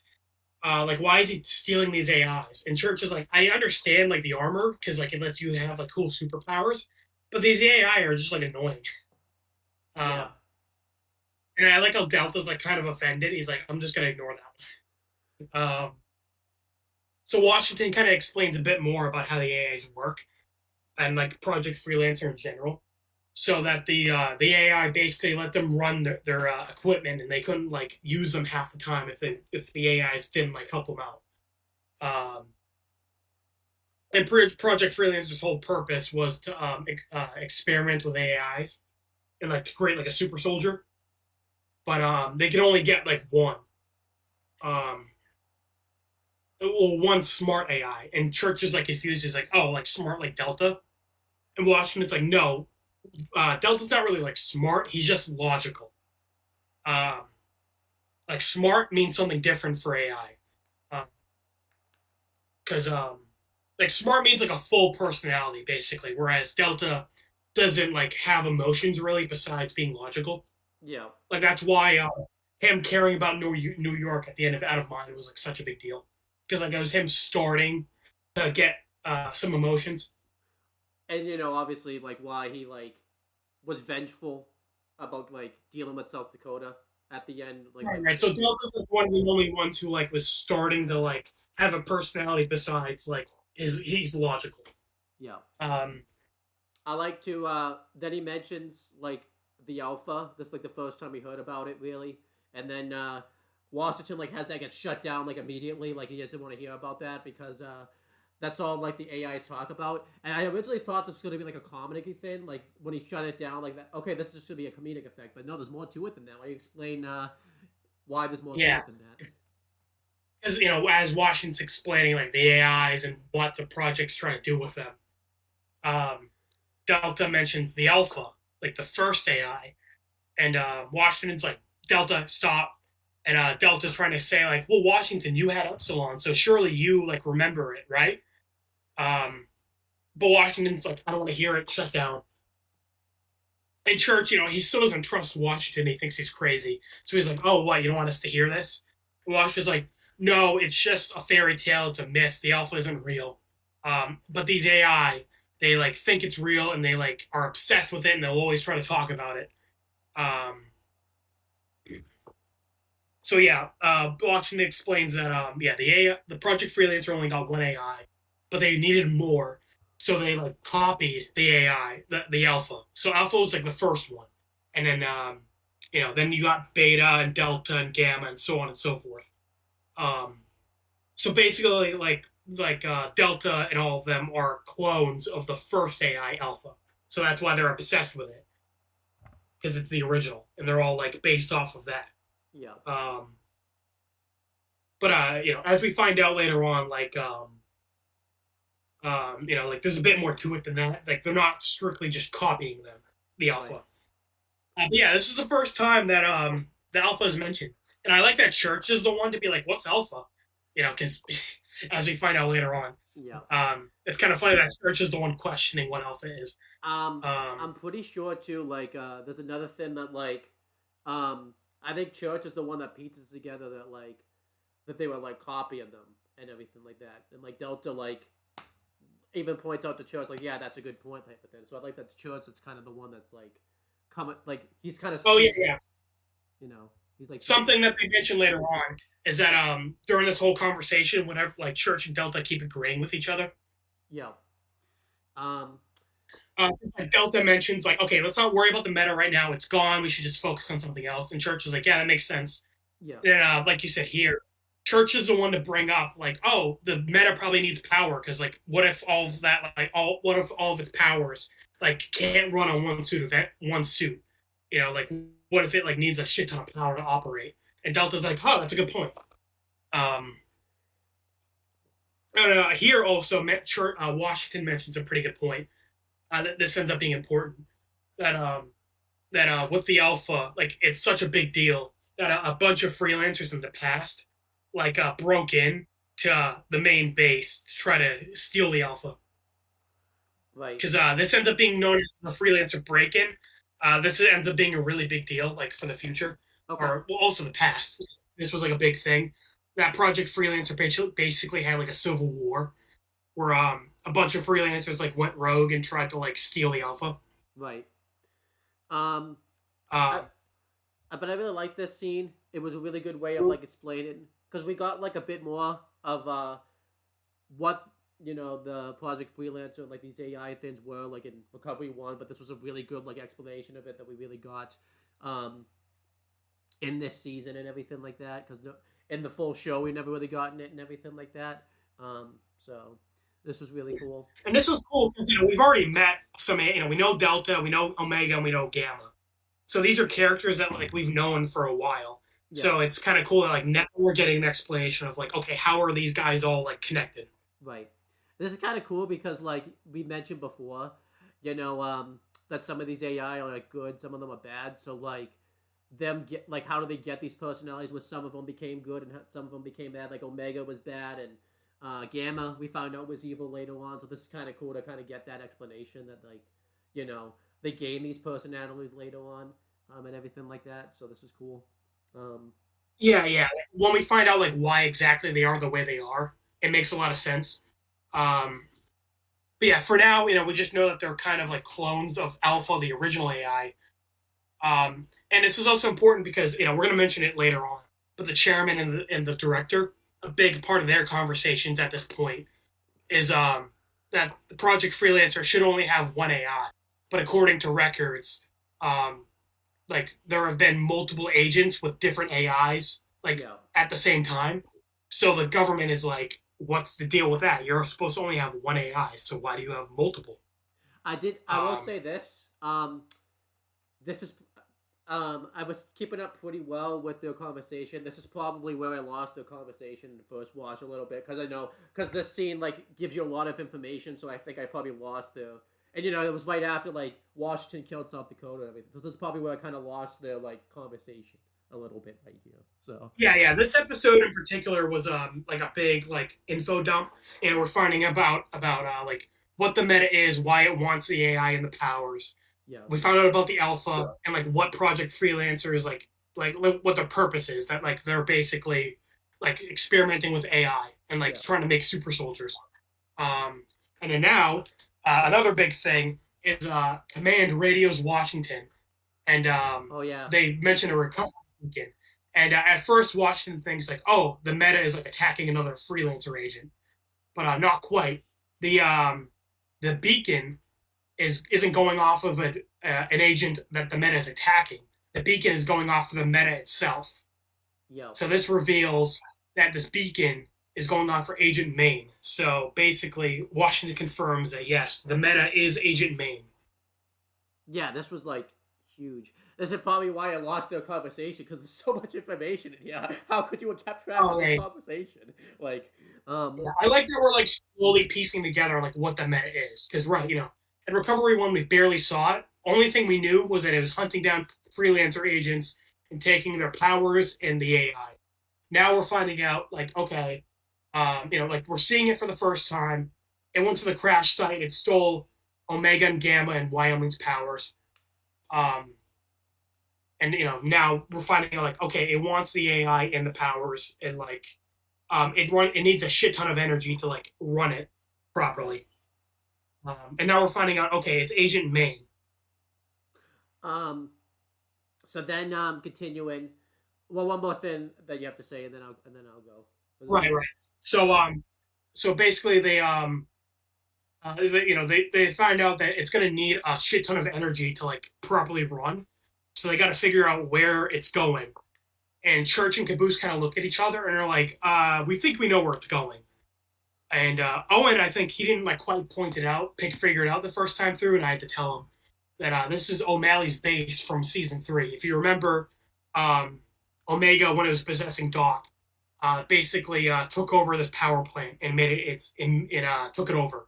So this is O'Malley's like base from season 3. Yeah, and I think again it's been it's probably been longer than 5 years when we saw season 3. Actually, it's probably been longer than that. Yeah. Yeah. But continuing, so they go back to that base, and the reason we find out later that it's O'Malley's base, but it has that's where all of its power is, so they can like suck up. That's where Meta can suck up all the power and everything like that. So I think that's pretty cool. And Washington realizes that there's a very limited amount of time before this could happen. So they want to he wants to do this right, so he doesn't basically want Church and Caboose's like bickering to get in the way, which I thought was really good. And I kind of like this because this gave a reason for them not to bicker and everything like that. So that was pretty funny. And while Washington's kind of off, he's going to leave like a signal of when to attack and everything like that. Church uses this time to question Delta about like what the Project Freelancer thing is and everything like that. We find out that during their experiments, they were doing some that were successful and some that were failures. One of the experiments were that they did one experiment which explained South and North Dakota's relationship, that they would see what happened if somebody got an AI and somebody didn't, which was South and North Dakota's experiment. They did an experiment with someone where they got 2 AIs and they kind of went crazy. And oh yeah, that's a big one because if you remember in Out of Mind, York mentions that he was with someone at his base, but she's dead now. And in season 5, Tex tells Church that she went to go see York, and Church was like, "Oh, was Carolina with him?" Yeah. So and then here Delta's explaining that Carolina had 2 AIs. So yeah, this is our second mention of Carolina, that she was apparently like dating York, and that she had 2 AIs, and like it like caused her like she couldn't function with 2 AIs in her head. Right. But because of that, Church was like, oh wait, if 2 AIs can like mess you up, this Meta has like a bunch of AIs, so it must be like crazy, like it can barely function. And yeah, so Delta kind of basically. Sorry, I was gonna say Agent Main basically like isn't even like a normal person. Like the AIs have basically just like taken over him. Yeah. So he's not even like a person. He's just like a hive mind. Yeah, pretty much.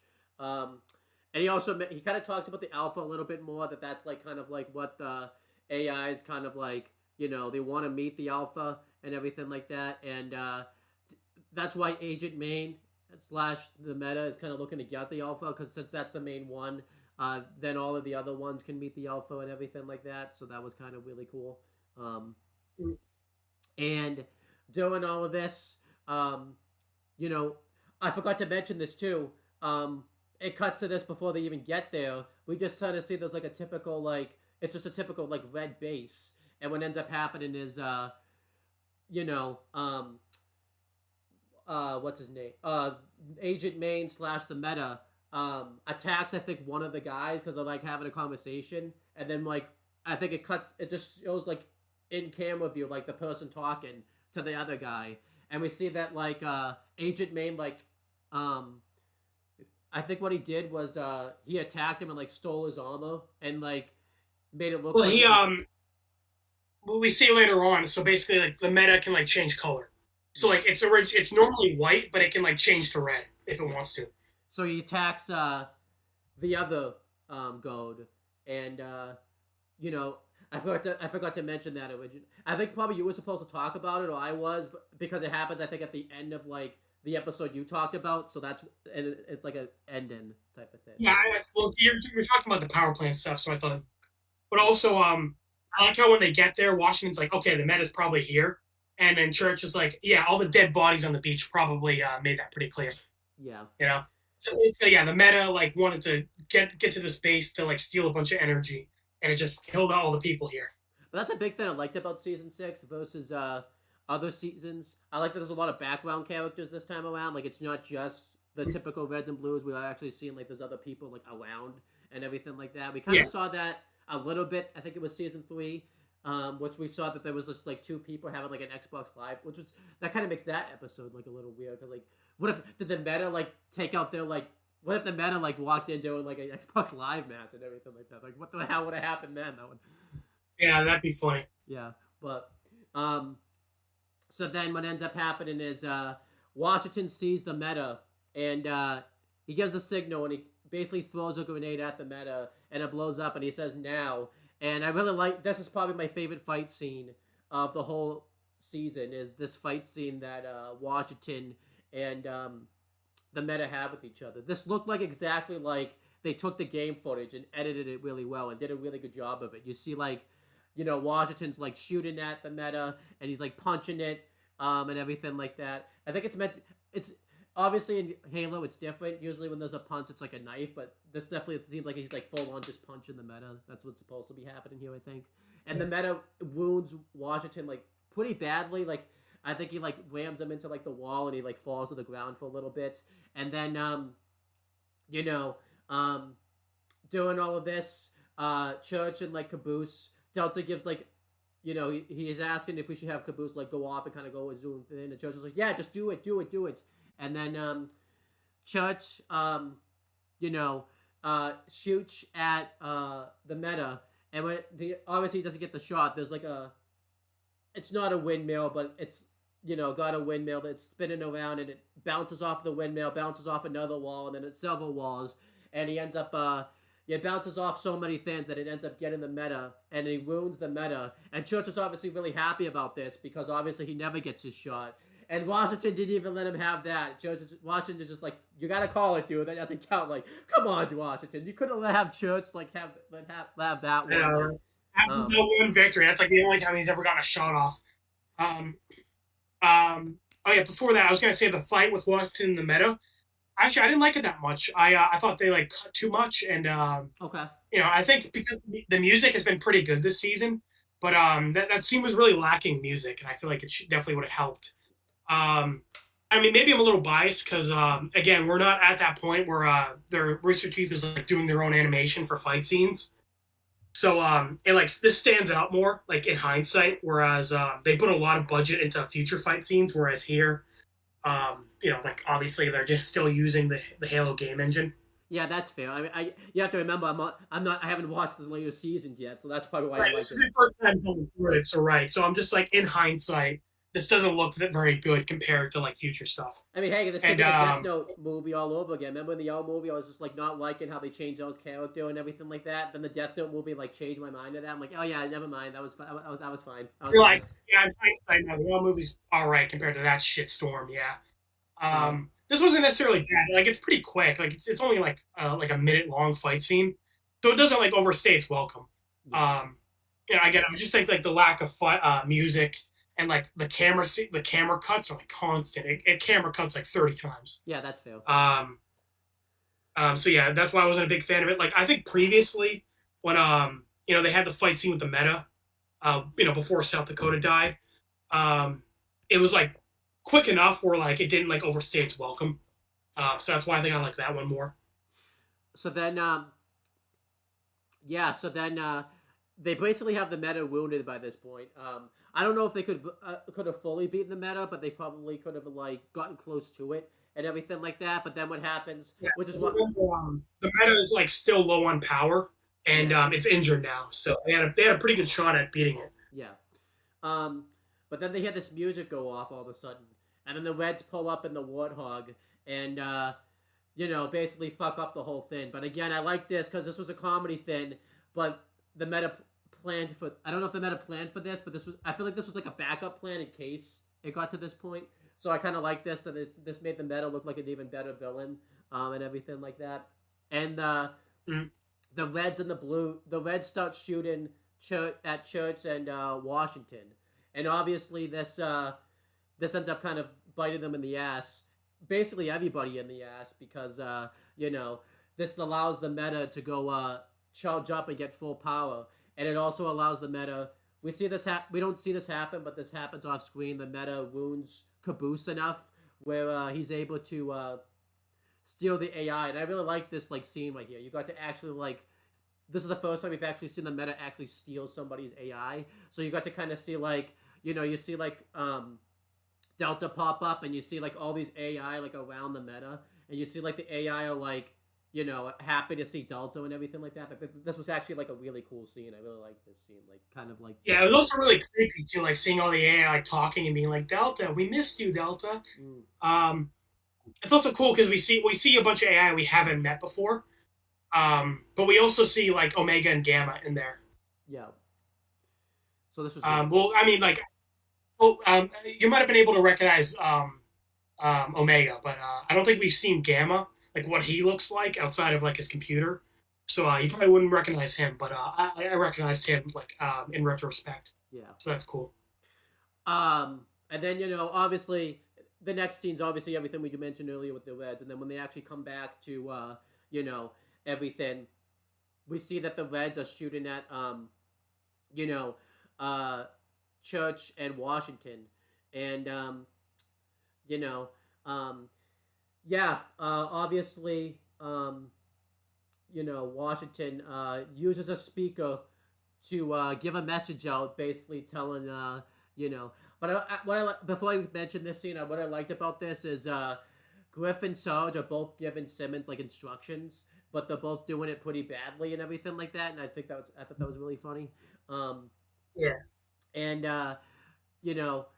also here he mentions this is where because I want to make sure I don't miss this. Washington mentions he can see people's what is it the health power or something? It's something like that because they're vitals. Yeah, and this is a big thing because he mentions that he can't see churches for some reason and he can't figure it out. But I think that by this he sees that Caboose is knocked out, and but he sees that he's still alive and everything like that. So then basically Washington uses a big amplifier speaker that he has to kind of tell the Reds that they're not their enemy.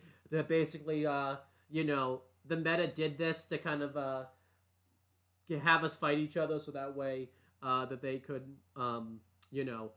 become more powerful and everything like that. This was a really funny scene because Church didn't know that every soldier had this armor, so I liked this because Church is doing this also, just being funny with it, and I liked it too because Washington kept doing it, but Church was just come on, don't do that right next to me, dude. It was really funny.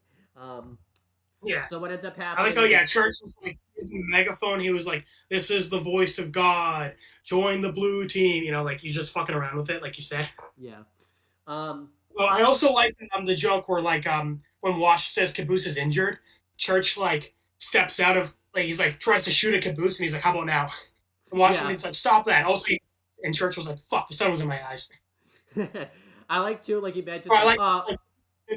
Church tries to kill Caboose and he still misses it. Yeah, I even like too that he's he's only gonna use a little blood cells. That would be fine. His brain could use that type of thing. He doesn't even care that the Caboose is on verge of death type of thing. So yeah.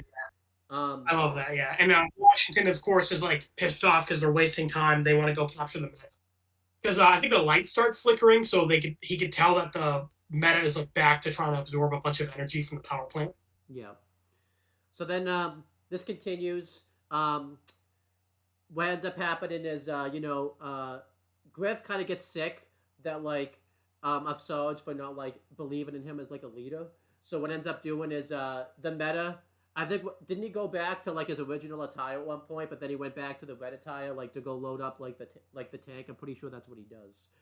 Yes, what happened was he originally dressed as a red, killed all the people at the base, then he went back to white. He fought Washington, then he like finished absorbing all of his energy, and then he like turned back to red to like slip out of the base, Yeah. and then Griff saw him like leaving, and Griff was like, "Oh, I'll go ask the local Reds to help us out."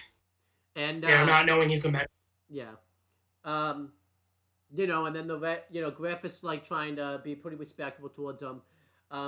Obviously, yeah, I did like that he just thought he had a cold because like he's doing like his grunts as a monster, which I thought was pretty funny. And the meta slash Agent Main picks up the tank, not the tank, the warthog, not the warthog, but like the vehicle. And yeah, Griff is like, wow, that's a cool power. Where'd you learn that? And then like, you know, didn't Church say something to like, I feel like the Reds are like working with the meta, like, because it was like a joke, like he thought like they were working together, but like then you see like Griff run away like in the background or something. Yeah. So when the Reds first showed up, Church was like, "Oh, it's the Reds from our canyon. I don't know what they're doing here, but these guys are idiots. Don't worry about them." And then they started shooting at them, and they had to get cover. And then while they were in cover, Church was like, "Huh, maybe I was wrong. Maybe the meta is working with the Reds." And then you see in the background, Griff is running for his life as the meta is like chucking shit at him. Yeah. And Wash is like, "Actually, no, I don't think so." And then the meta slash Agent Main is like throwing a bunch of shit at Griff and like just barely missing him type of thing. Like he like 1 inch closer, like Griff would be dead. Yeah. And you know, doing all of this. I like how like Sarge and Simmons like also run behind cover, like to where Church and Washington are. Yeah. And Church was like, "Hey, get the fuck out of here, Reds! This is our cover." And then I think at one point the meta ends up like taking off, and I like it too because like Charge think Griff is dead, or everyone thinks Griff is dead, but Griff's like, "No, I'm right here," and like, wow, that was that guy coming at. Like it was funny because they thought he was dead. Like that actually would have been a pretty heroic way for. Well, not completely heroic, I guess, because he didn't run away from him. But that would have been a pretty, like, I don't know. Like, but then what happened? Yeah, he's just running for his life. He gets smushed by a car, and you're like, wow, how heroic. Yeah. Well, I kind of forgot the part that he was running for his life part, so I kind of forgot about that part. Overall, all really good scenes right here.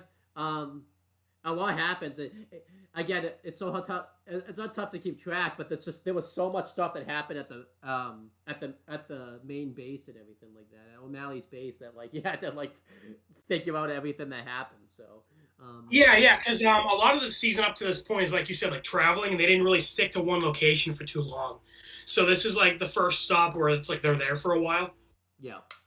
I think the next part is where you can kind of take it because this kind of ties into like the message that like gets left to Church. So yeah, I'll let you. So basically, Washington's able to slip away, and he grabs a machine gun and he pops up behind the meta and says, "Hi there." Riddles the meta full of bullets, but because the meta is back to full power, it's able to use the Wyoming's time power, stop time, and like book it. Yeah. So Washington got really close to killing the meta. But as he says, like, damn it, you Reds got in our way. But he basically says, like, okay, well, from now on, you're sticking with us because I need more help than just Church and Caboose. So the meta, the Reds are now working with, Church, Caboose, and Wash. So, like, our main cast for the season has, like, assembled fully. Which is good. And I mentioned it before. I think I mentioned it off screen, actually. I like that we actually didn't get everyone together. Like, I like how, it kind of bugs me when a season will, like, split everyone up and they, like, get back together, like, an episode later, and it's like, oh, it's like nothing happened. I like that after season 5, like, everyone got split up, and it's, like, taking more than one season to, like, get everyone back together. Walking Dead. Yeah, Lopez. Sorry, what? Walking Dead does this pretty okay. They do it too much, I'll admit. So that's why it gets annoying when Walking Dead does it. So I will say, like, I like this, but I just kind of hope Red vs. Blue doesn't do this too much, if that makes sense. So what, splitting up the cast? Yeah, splitting up the cast and then keep putting them back together. Because Walking Dead did it egregiously. Like, I think what Red vs. Blue did better is like they kept doing shit on Walking Dead where like people would get their own episodes, but it's like you could have just done this. Like you could have just done. You didn't have like this person would get their own episode, but then they wouldn't want their own episode. You'll see what I'm talking about when we review that show because sometimes they would do that. They would split people off. This person would get their own episode with their own special attention. It's like that didn't need to know. That didn't need a whole episode. So I kind of hope Red versus Blue doesn't do the same thing. Well, I guess Red versus Blue, what they'll do is like they'll like kind of like okay, like you go here and you go here, and they'll like do their own things for a little bit, then come back together. So which isn't quite the same, you know. It's like basically like okay, we need to do two things. We split the group. You go do that thing. I'll go do this thing. But like you know, it's not for like a long period of time. Yeah, like Walking Dead, it's like a long period of time. I mean, the thing is, I'm probably not going to notice it either because again, I'm watching this all in the same video, so like I'm not even going to notice like you know obviously when that happens, if that makes sense. So right. Yeah, like for this, you know, obviously like so we have Sarge, Simmons, and Griff, and then we have Church and Caboose. Yeah. Donut and Tucker are off doing their own thing. We don't know where they are. We don't know where Doc is. We know Lopez and Sister are at Blood Gulch still. But that's like half the cast that's still not assembled yet. Yeah. Which is interesting, you know. Like I like that they kind of like split them up, and it's gonna take a while for us to like get everyone together again. Yeah, I feel like at the moment I'm really cool with it. It's gonna be really cool once they all get back together, and everything like that, and kind of we can see what happens and everything like that. So it'll make it feel special. And I also think it makes sense because you know, like by the end of the Blood Gulch Chronicles, the cast was big, so I think kind of like making the cast smaller and like focusing just on a couple of them makes sense. You know, because like I said, this season does a good job of like cutting out fat. Like you know, like we got the main plot. We don't really waste a lot of time. Yeah, I think we just talked about this with Yellow Jackets. Actually, Yellow Jackets would have benefited doing that for some of their like episodes that we've been watching lately. Right, I agree. Like kind of like cutting out some of the like because we're like cutting between a lot of the characters. I think like saving their plots for like different episodes would have benefited a lot. Yeah, I agree. But yeah, basically they stop bickering. They go to check on Caboose. Wash tries to heal him as best as he can, but he's still like out of it. Well, Washington says like he's healthy, like physically, but like mentally he's like being weird. And we hear Caboose keeps mumbling, "Memory is the key." And I like how Wash is like, "Do any of you guys know a medic?" And they're all like, "No." Yeah, like they basically don't talk. Yeah. But memory is the key. That ends up being a really big thing, not just for this season, but like the next, like the whole trilogy. Because I think I told you at the end of season 5, Church kind of had a big speech about like the message of the Blood Gulch Chronicles, about how like you know it doesn't matter if you're red or blue. Like you shouldn't hate people based on that. You should get to know them and then hate them because they're assholes. Yeah, I remember that was a big thing. Like the moral was basically like Church hated everyone just because he was told to. But then as like the seasons went on, he hated them because he got to know them personally and he realized they're all douchebags. And then here, I think you know the message of the next few seasons ends up being like memory and how important it is. Which you know I can't get into, but you know get too into detail for now. But it ends up being a big thing. But yeah, the Reds are confused on why Church isn't like you know going into his ghost form and like going into Caboose's mind. And Church is like, yeah, I don't really want to like freak this guy out, and like by showing him I'm a ghost.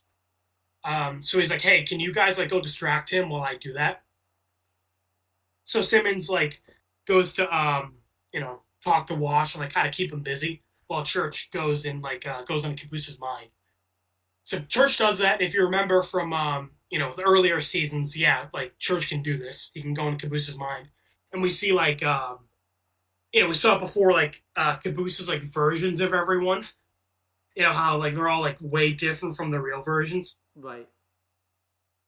Here we see like Caboose's version of Washington, and how he's like, "Hello, I am Agent Washington." Yeah. What I liked about it was like you know, like he's a goofy version. Huh? I said, yeah, like you know, Caboose's version of Washington is like goofy. He's like freelancer powers activate, and he like runs away. Yeah, I like that's not completely goofy though. Like it's kind of roughly the same, like how Washington is in real life, which I thought was kind of funny. Um, Right. Well, I think the joke is like what like Caboose's version of Washington like has a stick up his ass and he's like super serious. yeah, And Church was like, you know what? You're actually pretty close to your real version. yeah, Um, but then we see Delta show up, and this is Delta's message. And he basically, what he did was he's so smart. He was able to predict how Church would like, what questions Church would ask. that was cool. Yeah, I liked that. And he basically explains that he tells he tells Washington, no, he tells Church to go tell Washington that memory is the key. And Church is like, why does it have to be a riddle? Why can't you just like tell me? And Delta basically says like, I have to be pragmatic here because the next time you see me, I might not want you to come rescue me. So I like this because if you remember at the end of I've Mind, Delta basically says that he's not really on Texas side or Wyoming side. Yeah. And this is kind of a similar thing where now that he's like with the meta, he's like, I might not be in your side the next time we meet. Like I might want to stick with the meta. Yeah, that's true. So that was a good like thing right there. Yeah. But yeah, Church leaves Caboose. We get a pretty funny moment where Washington is just standing there, and Simmons is like, yeah, sorry, I'm really bad at distracting people. How did I think they did a joke of how he tried to distract him, and it was like he was like really bored, so like he just came back or whatever. That could be a big what if. What if Church? What if like a funny what if? What if Simmons was better at distracting people? Like that. Imagine that. Yes, Washington never figured out that Church is a ghost. Yeah, because honestly, yeah, that'd be a pretty big thing. Because why Washington wouldn't figure out that Church isn't actually a ghost? Yeah. Yeah. So Washington's pretty pissed off that again Church is like hiding stuff from him, which is pretty hypocritical because Washington is also hiding stuff from them. And he's hiding stuff from Command. So he's like, that's a big. Yeah, That's Washington's big thing. Yeah. Everyone's hiding shit from each other. No one's telling anyone anything. But I mean, the whole reason Caboose didn't go find Church was because Church was playing hide and seek with them. You know, he didn't want him to find. I know, right? So. But Washington's like sick of everyone like arguing. Because yeah, like they Sergeant Church and all the Reds and Blues, they start bickering on like who's better. Who's better, the Reds or Blues, and like, oh, we kick your ass. No, we kick your ass. And Washington's like, enough. I'm in charge here. You all stop bickering. And Sarge was like, in charge? What's your rank? And Washington says, like, you guys don't get it. Like, you guys are nothing. You got, like, Project Freelancer is in charge of the Reds and the Blues. Because, if you remember back from the Blood Gulch, we knew that Vic was like talking to both the Reds and the Blues, but we didn't know why. Yeah. So this is kind of the reveal that Project Freelancer is in charge of both armies. And this makes sense because Washington says, think about it. When did anything happen that wasn't directly involving Project Freelancer? Because Tex and Omega showed up, in Blood Gulch. Wyoming showed up. Like it was all related to Project Freelancer. Yeah, I totally agree. So it was pretty cool because it really makes you think of that, that not much has really happened plot wise that wasn't related to Project Freelance. It's been mainly all that, other than comedy stuff with the Reds and the Blues, not much has really happened. Right, like pretty much every plot important thing that's happened has been Project Freelancer. Yeah. So finding out that as Washington says, the Reds and Blues are owned by Project Freelancer. So they've all been working for Project Freelancer without even knowing it, which is kind of crazy. Yeah. Washington's, when Church says the message that memory is the key, Washington is immediately able to tell what Delta means. This is a comedy scene, by the way, but it kind of ends up being important later on. They mentioned that they're not even real. Washington mentions that they're not even real soldiers. That they just send them to their base for practice, and this kind of becomes important a little bit later on and everything like that. I think. Mm-hmm. So even though because for me it was a comedy scene, I thought it was a comedy scene, but then we're it probably still was a comedy scene, but it feels like there's more to it than that came from that. So I kind of Yeah. want to make sure I mention that. But yeah, I thought they set this up because again, earlier Washington was like, I know you guys are all wrapped up in your little red versus blue battles, and Delta earlier he called Caboose a simulation trooper. Mm-hmm.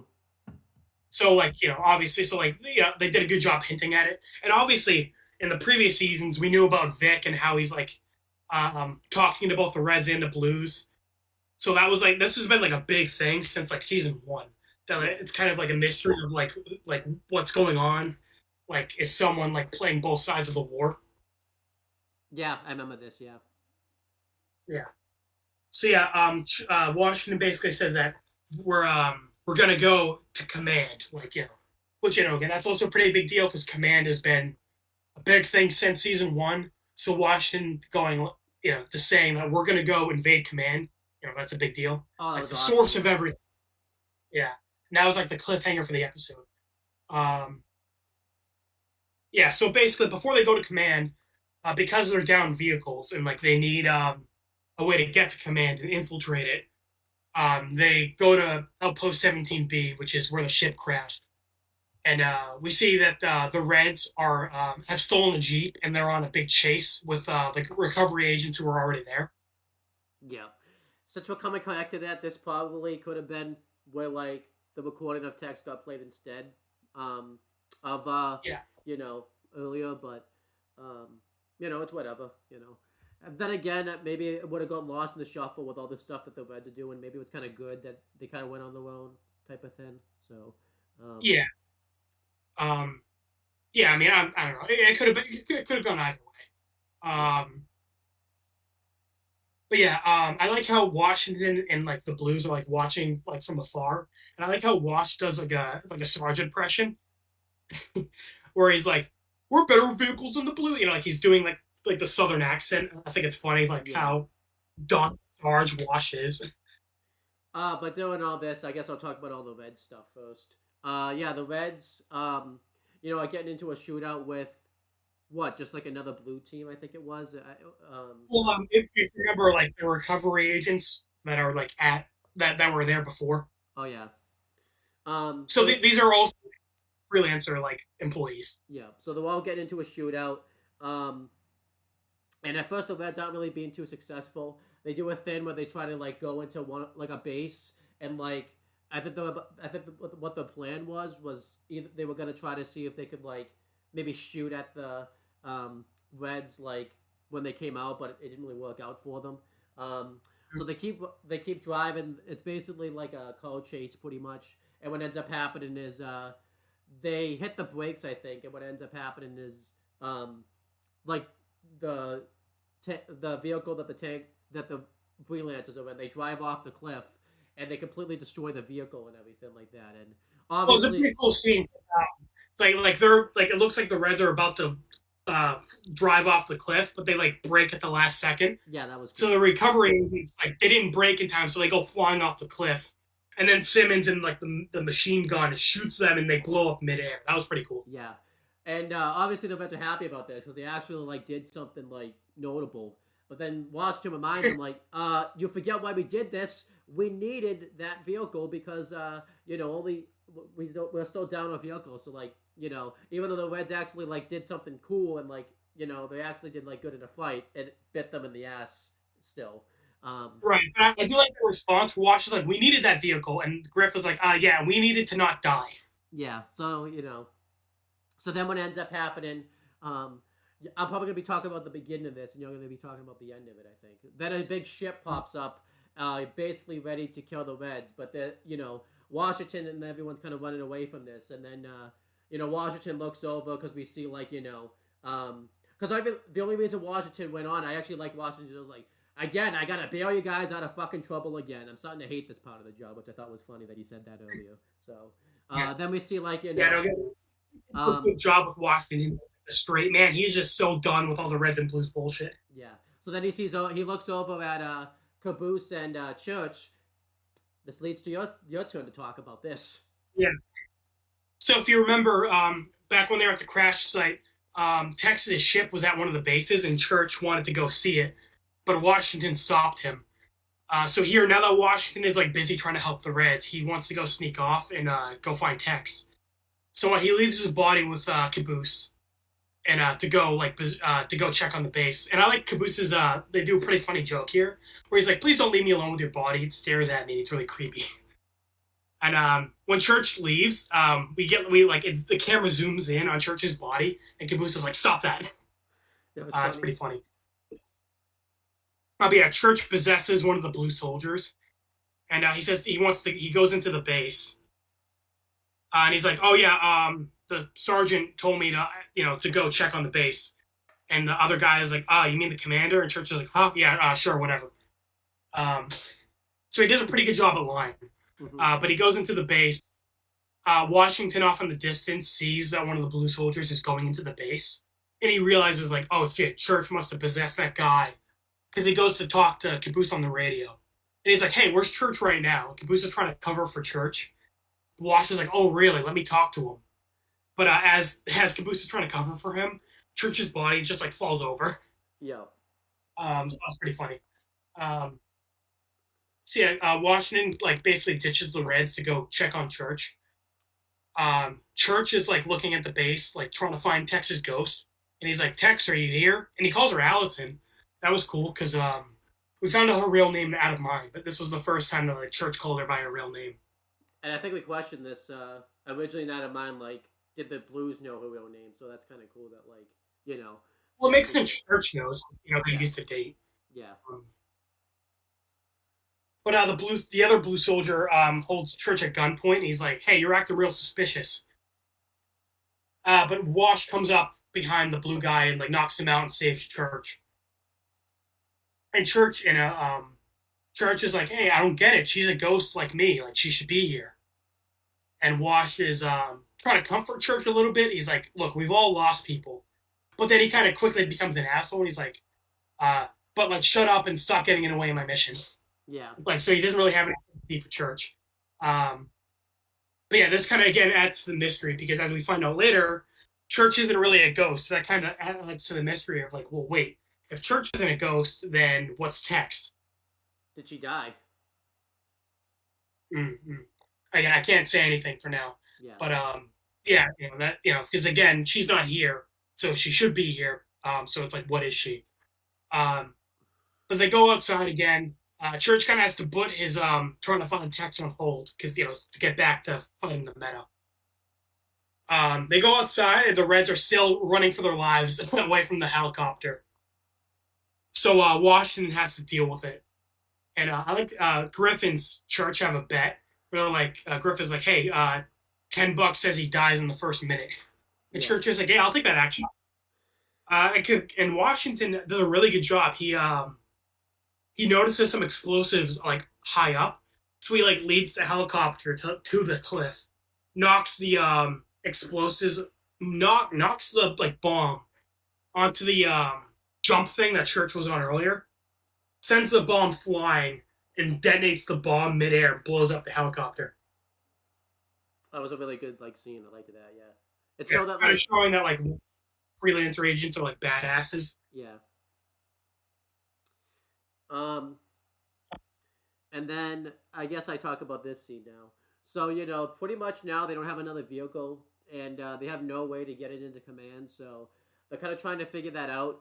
And again, this has been a pretty good character trait for Caboose. He's the one that, even though he comes up with these stupid plans, they end up kind of becoming into like really good plans.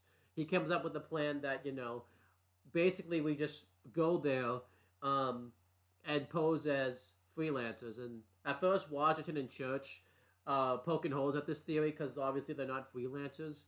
And what they come up with is they just go with the tank that the freelancers have and says, well, they can't see inside of a tank. And that's what they do. They, also,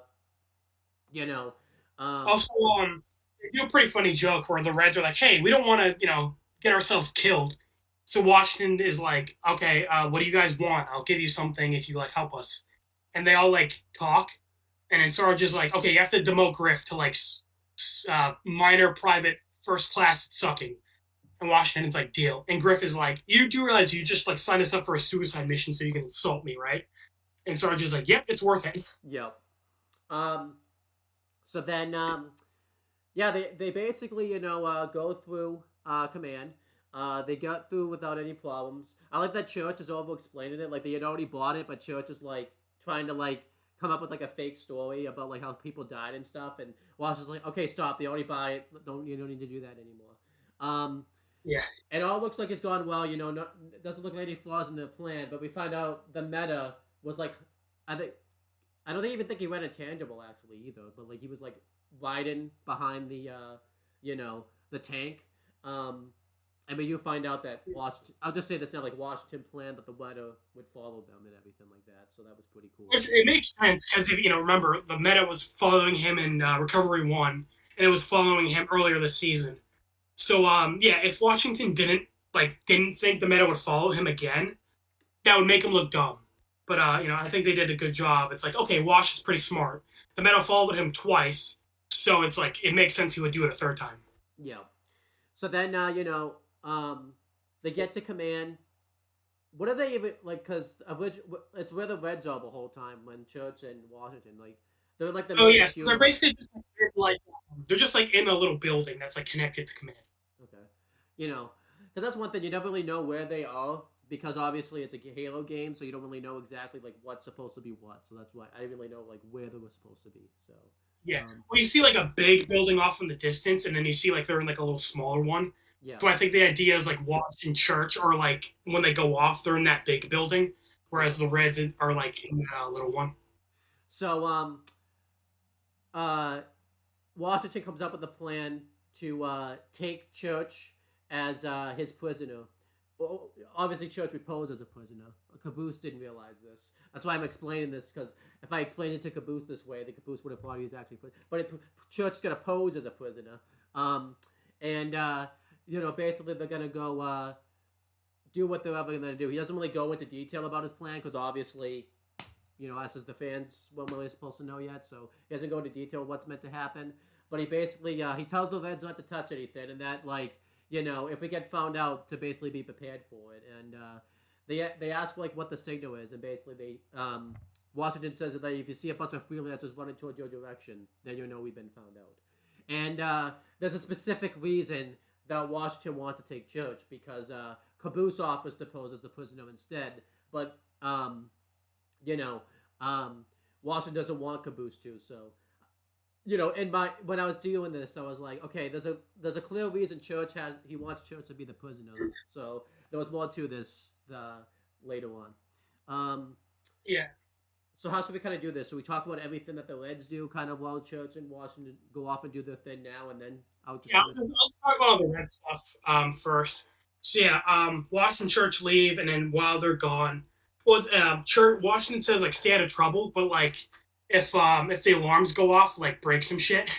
Yeah. And then I like it when Wash gets back, he's mad at the Reds for breaking shit, but they're like, hey, you told us to. Mm-hmm. Well, I don't think the alarm went off. I think they were just doing it. So. Yeah. They didn't wait for the alarm to go off. Yeah. So basically, Sarge is like, hey, this place is connected to the Reds and Blues database, right? And Simmons is like, yeah. So he's like, I want you to delete the Blues. And so basically, we'll win the war. Pretty much the whole time, Simmons is trying to break into the computers, the Blues profiles. And Griff is giving him shit. He's quoting a bunch of movies. He's like, oh yeah, you should break into the mainframe and send a virus with a laughing skull on it. And Simmons is shut the fuck up. You don't know how any of this actually works. And then while that's happening, a little beeping is going off on the radio. So Griff answers it, and we get a call from Tucker. It's really cool because, they didn't even mention him before, because Donut was mentioned before, and they mentioned Doc really quick, but no one had even mentioned Tucker before. I didn't pick up on this originally, because it's been 5 years. And obviously, I think while this was going on was all the stuff with Washington and Church, so I was kind of more focused on that. A lot of information was going on. The second time around, I'm like, okay, this call is going to be important later on. So I'm just making sure I mentioned this now. So. Mm-hmm. Yeah. So Tucker calls, and sounds like he's in big trouble. He says that. I'll be right back. I like how. Okay. Oh, okay. I guess I'll keep talking. So basically, um, Tucker is explaining that they need help, and Griff is like trying to pretend to be like an operator. And he's like, yeah, sorry, everyone's at lunch right now. Come back, call back later. And Tucker's pissed off. He's like, what? You guys fucking suck. Yeah. But, Tucker says that we found what we're looking for and it's under the sand. Send help now. And Griff says, okay, gotcha. When they get back, I'll be sure to slip it to him. And Tucker, of course, says his catchphrase, yeah, slip it to him, bow chicka bow wow. And then at that point, Griff This makes you question, the message that Tucker actually sends to them. I wonder if that's going to be important later on, type of thing. So, yeah, it is. Yeah, so this is clearly setting up future stuff, but it's kind of just quick thing right now. Yeah. But yeah, Griff didn't even know who he was talking to at first. He thought it was just some random guy. But as soon as Tucker said bow chicka bow wow, he's like, wait, what? Yeah. And then you hear shooting off in the background, and Tucker's like, oh shit, I gotta go. So Griff is like, is that who I think it was? Yeah. So that was cool, that he came back in that little scene. Yeah. So clearly, Tucker isn't really important for this season, but it's setting up the future stuff. Yeah, so and then pretty much the Reds finish hacking into the Blues database, and they're like, okay, we can delete the Blues now. But Simmons is like, hey, wait, maybe we shouldn't. He's getting all philosophical. He's like, what does it mean to be blue? What does it mean to be red if there is no blue? Aren't we two sides of the same coin? He's getting all deep with it. But then Sarge just interrupts him, hits a button to delete the Blues. And Sarge is like, they suck and we rule. That's what it's always meant. Don't overanalyze it, pussy. It was funny. Yeah. But then the alarms go off. And they're like, oh, shit, we got to get ready for a fight. But then they're like, hey, wait, where's Caboose? And Simmons is like, oh, my God, do you think when we deleted the Blues, it deleted Caboose? And then Caboose is comes back, and he's just in the bathroom. And funny, Sarge and Griff are shit. And they're like, oh, come on, man. Tell us about the reality warping computer. So Simmons realizes he was just being an idiot. Yeah. But that was pretty much their plot line. This ends up being pretty important because they deleted the Blues from the database. Yeah. So for as far as everyone knows, there is no Blue Army anymore. But this was mainly supposed to be the comedic stuff. This was the lighting the mood while the big serious stuff is happening with Church in Washington. But you said this ends up becoming important. This scene actually becomes more important. I think this is a good job. It's comedic and it's meant to kind of lighten the mood of the serious stuff, but it's also important. Okay. Kind of like how in season 5, the Reds were kind of having the funeral for Sarge, and that was the comedy. But that ends up being important because they end up finding the underground and all that shit. Yeah. So I think Red versus Blue does a good job at having a comedy B plot, but the B plot is important. It's not just comedy. Yeah. So yeah, then the big thing. So Church and Washington are going to do their thing. Do what the mission that they actually came here for, and Washington takes Church and poses as his prisoner, and the two freelancers are kind of suspicious about this at first, so they're going to call it in. And Washington's like, okay, call it in. And both Church and Washington, shoot at them at the same time. Washington's obviously successful killing one of the guys, but then, obviously Church, they do a funny joke where he can't shoot, and he's, right there. And he's, shooting, his bullets, rapidly. There's, this moment where there's a pause for, 5 seconds. And the guy doesn't even realize why he's still alive. And then Church looks at Washington and he's just like, "Yeah, can you help me? I'm out of bullets." And Wash just kills the guy and kills him immediately, which was pretty cool. So then they go into this big room that's got all of these generators and storage units and everything like that. And originally, Church thought this was a myth. He didn't really think that something like this existed. But Washington has Church lock up the door so that way nobody can get in. And Washington and Church both kind of start to feel it, especially Church. And he said, "Whoa, what was that weird feeling that I just had?" And Washington says, like, "It's what we're here for." And he pulls out Epsilon. And this is where I'm going to do a quick rant on Google Docs. Thanks a lot, Google Docs, because you kind of fucked me over when it came to this. I wrote this in my notes. Washington grabs Epsilon. And I knew I wasn't going to be able to spell Epsilon. I figured, all right, maybe I'll get it close enough so Google can, like, fix it and everything like that. So AJ, you sent me the proper spelling, and I'm gonna read you my spelling of Epsilon. I spelled it. I know you said I spelled it very wrong, but I spelled it. I pronounced it out. I went Epsalong. And how do you actually spell Epsilon? Why don't you read you how to spell it? Epsilon. Yeah. This is why I kind of do a quick rant on Google, because it didn't correct me. I know I spelled it completely wrong, but Google should have been able to, like, autocorrect and be like, okay, no, this is how you spell it. Like, Google should have, like, known what I was trying to type. That's bullshit. Yeah. Like, but whatever. Now when you think of Epsilon, you're gonna be. I think you're gonna forever think of, like, my rant on Google not being able to correct it. Like, the way you spelled it, it looks like it's spelled like schlong, like a dick. So that's all I can think of. There you go. But to be fair, like, that's pretty close though, because I got the EPS in there, and then alon, like, alon is like Google should have been able to, like, long, it's on, like on off, Yeah, but whatever. Yeah, that's fine. You spelled it out. I give you credit for that.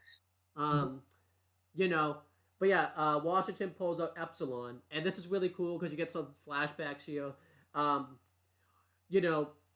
Washington at first really didn't know, like, Delta's message fully. He thought he originally meant, like, memories when it came to Alpha's memories, but then he realized, because he thought it was going to lead him to Alpha, but instead it led him to Epsilon. And what we found out was, he originally thought what Alpha was doing, or what Project Freelancer was everyone just made copies of the AIs, but that wasn't the case. What ended up happening was the director tortured Alpha to the point where Alpha copied itself, and made, well, not even copied itself, but he made, like, duplicates of himself, and it was different versions. Well, this is kind of based on a real thing, where if you torture a real person and put them under so much stress, their mind will, like, fracture to protect itself, often creating, like, multiple personality disorder. And that's what where you'll have like an angry version that, like, remembers all the bad stuff, and then to, like, protect, like, the main personality. Which so it's kind of cool that they, again, because Washington mentions that all AI are based on a real person. So again, this is a big deal so that means that Alpha was based on a real person. So they figure if you can do that to a real person, you can do it to an AI. And then, so basically they tortured Alpha, and every time it, like, split its personality, they, like, harvested it and made it its own, like, fragment AI. Yeah, and that's why, like, each of the AIs have, like, their own different, like, emotions and, like, things. Like, Delta was the logic. Gamma has, like, the time, emotion, and then obviously, Deceit. Yeah, and then, So, yeah, Washington goes through a couple of them. So he says Delta was logic. Basically, Alpha needed to stop itself from realizing that it was being tortured. So it split off its logic. That became Delta. And then when Alpha kept getting angry at all the pain it was in, it split off its, like, anger and its hate, and that became Omega. That's what I thought, yeah. And Gamma was deceit, so, like, lying. So basically, Alpha had to protect itself from the fact that, like, it was constantly being lied to, so it split that off. That became Gamma. And then this brings us to Epsilon. Epsilon is its memories, I guess, of all the times it was tortured, which explains why Epsilon killed itself inside of Washington, because obviously, it was dealing with the trauma from all of the, times Alpha was being tortured and everything like that. And this is why Washington kind of has, like, the memories, and he kind of, knew fully, not fully, but not, but kind of had like an idea of what was going on and everything like that. And he kept this from Command, and Command had like a suspicion that he knew because they showed like a flashback. And South Dakota mentions that I didn't get an AI after what happened to you, so they figured maybe Command put together that Epsilon killed itself due to the torture of Alpha, so they kind of figured since Washington got Epsilon, like they kind of had that was the connection to it. And even though the main reason Washington doesn't want an AI in his head is because obviously of getting PTSD. But another reason he mentions that he doesn't want an AI in his head is he's worried that one of the copies slash duplicates is going to figure out that he has some of the trauma from Epsilon. And that's why he's also been kind of worried about getting another AI in his head. Yeah. The AIs are called fragments, just so you know. Which makes sense because they're fragmented off of Alpha. Yeah. So basically, Church is confused because he thought they were coming here to get Alpha, and then Wash explains that this is Epsilon, and I think we didn't mention that. So we thought Epsilon was dead, but what happened was Epsilon is alive because as we found out in Out of Mind, Recovery 1, they're supposed to delete AIs, but it's cheaper to recover them than delete them. So when they can, they'll recover it and just like store it away. So instead of deleting Epsilon, they just decided to like put it in storage. So then I want to talk about the big reveal. So yeah, Church thought they were. When Washington pulled out Epsilon, it's like sending Church like a bunch of like weird images. Yeah. But yeah, I want to talk about the big reveal here. So, so Church is confused. He thought they were looking for the Alpha, and he said, "We're not here for the Alpha because the director like sent Alpha very far from where they were, and this is where Washington reveals that he pieced it together that all along Church was the Alpha, and the way he kind of explains that why he came up with this is because Church agreed with everything that Delta said, and it seemed like that they were kind of agreeing back and forth with each other. When Church was sent to the training base where we've been seeing the Blood Gulch era of Red versus Blue because they didn't want any harm to really come from Alpha. That's why when Church got reassigned, he was there by himself for 14 months because he didn't get assigned with everybody else to like a different military base or anything like that.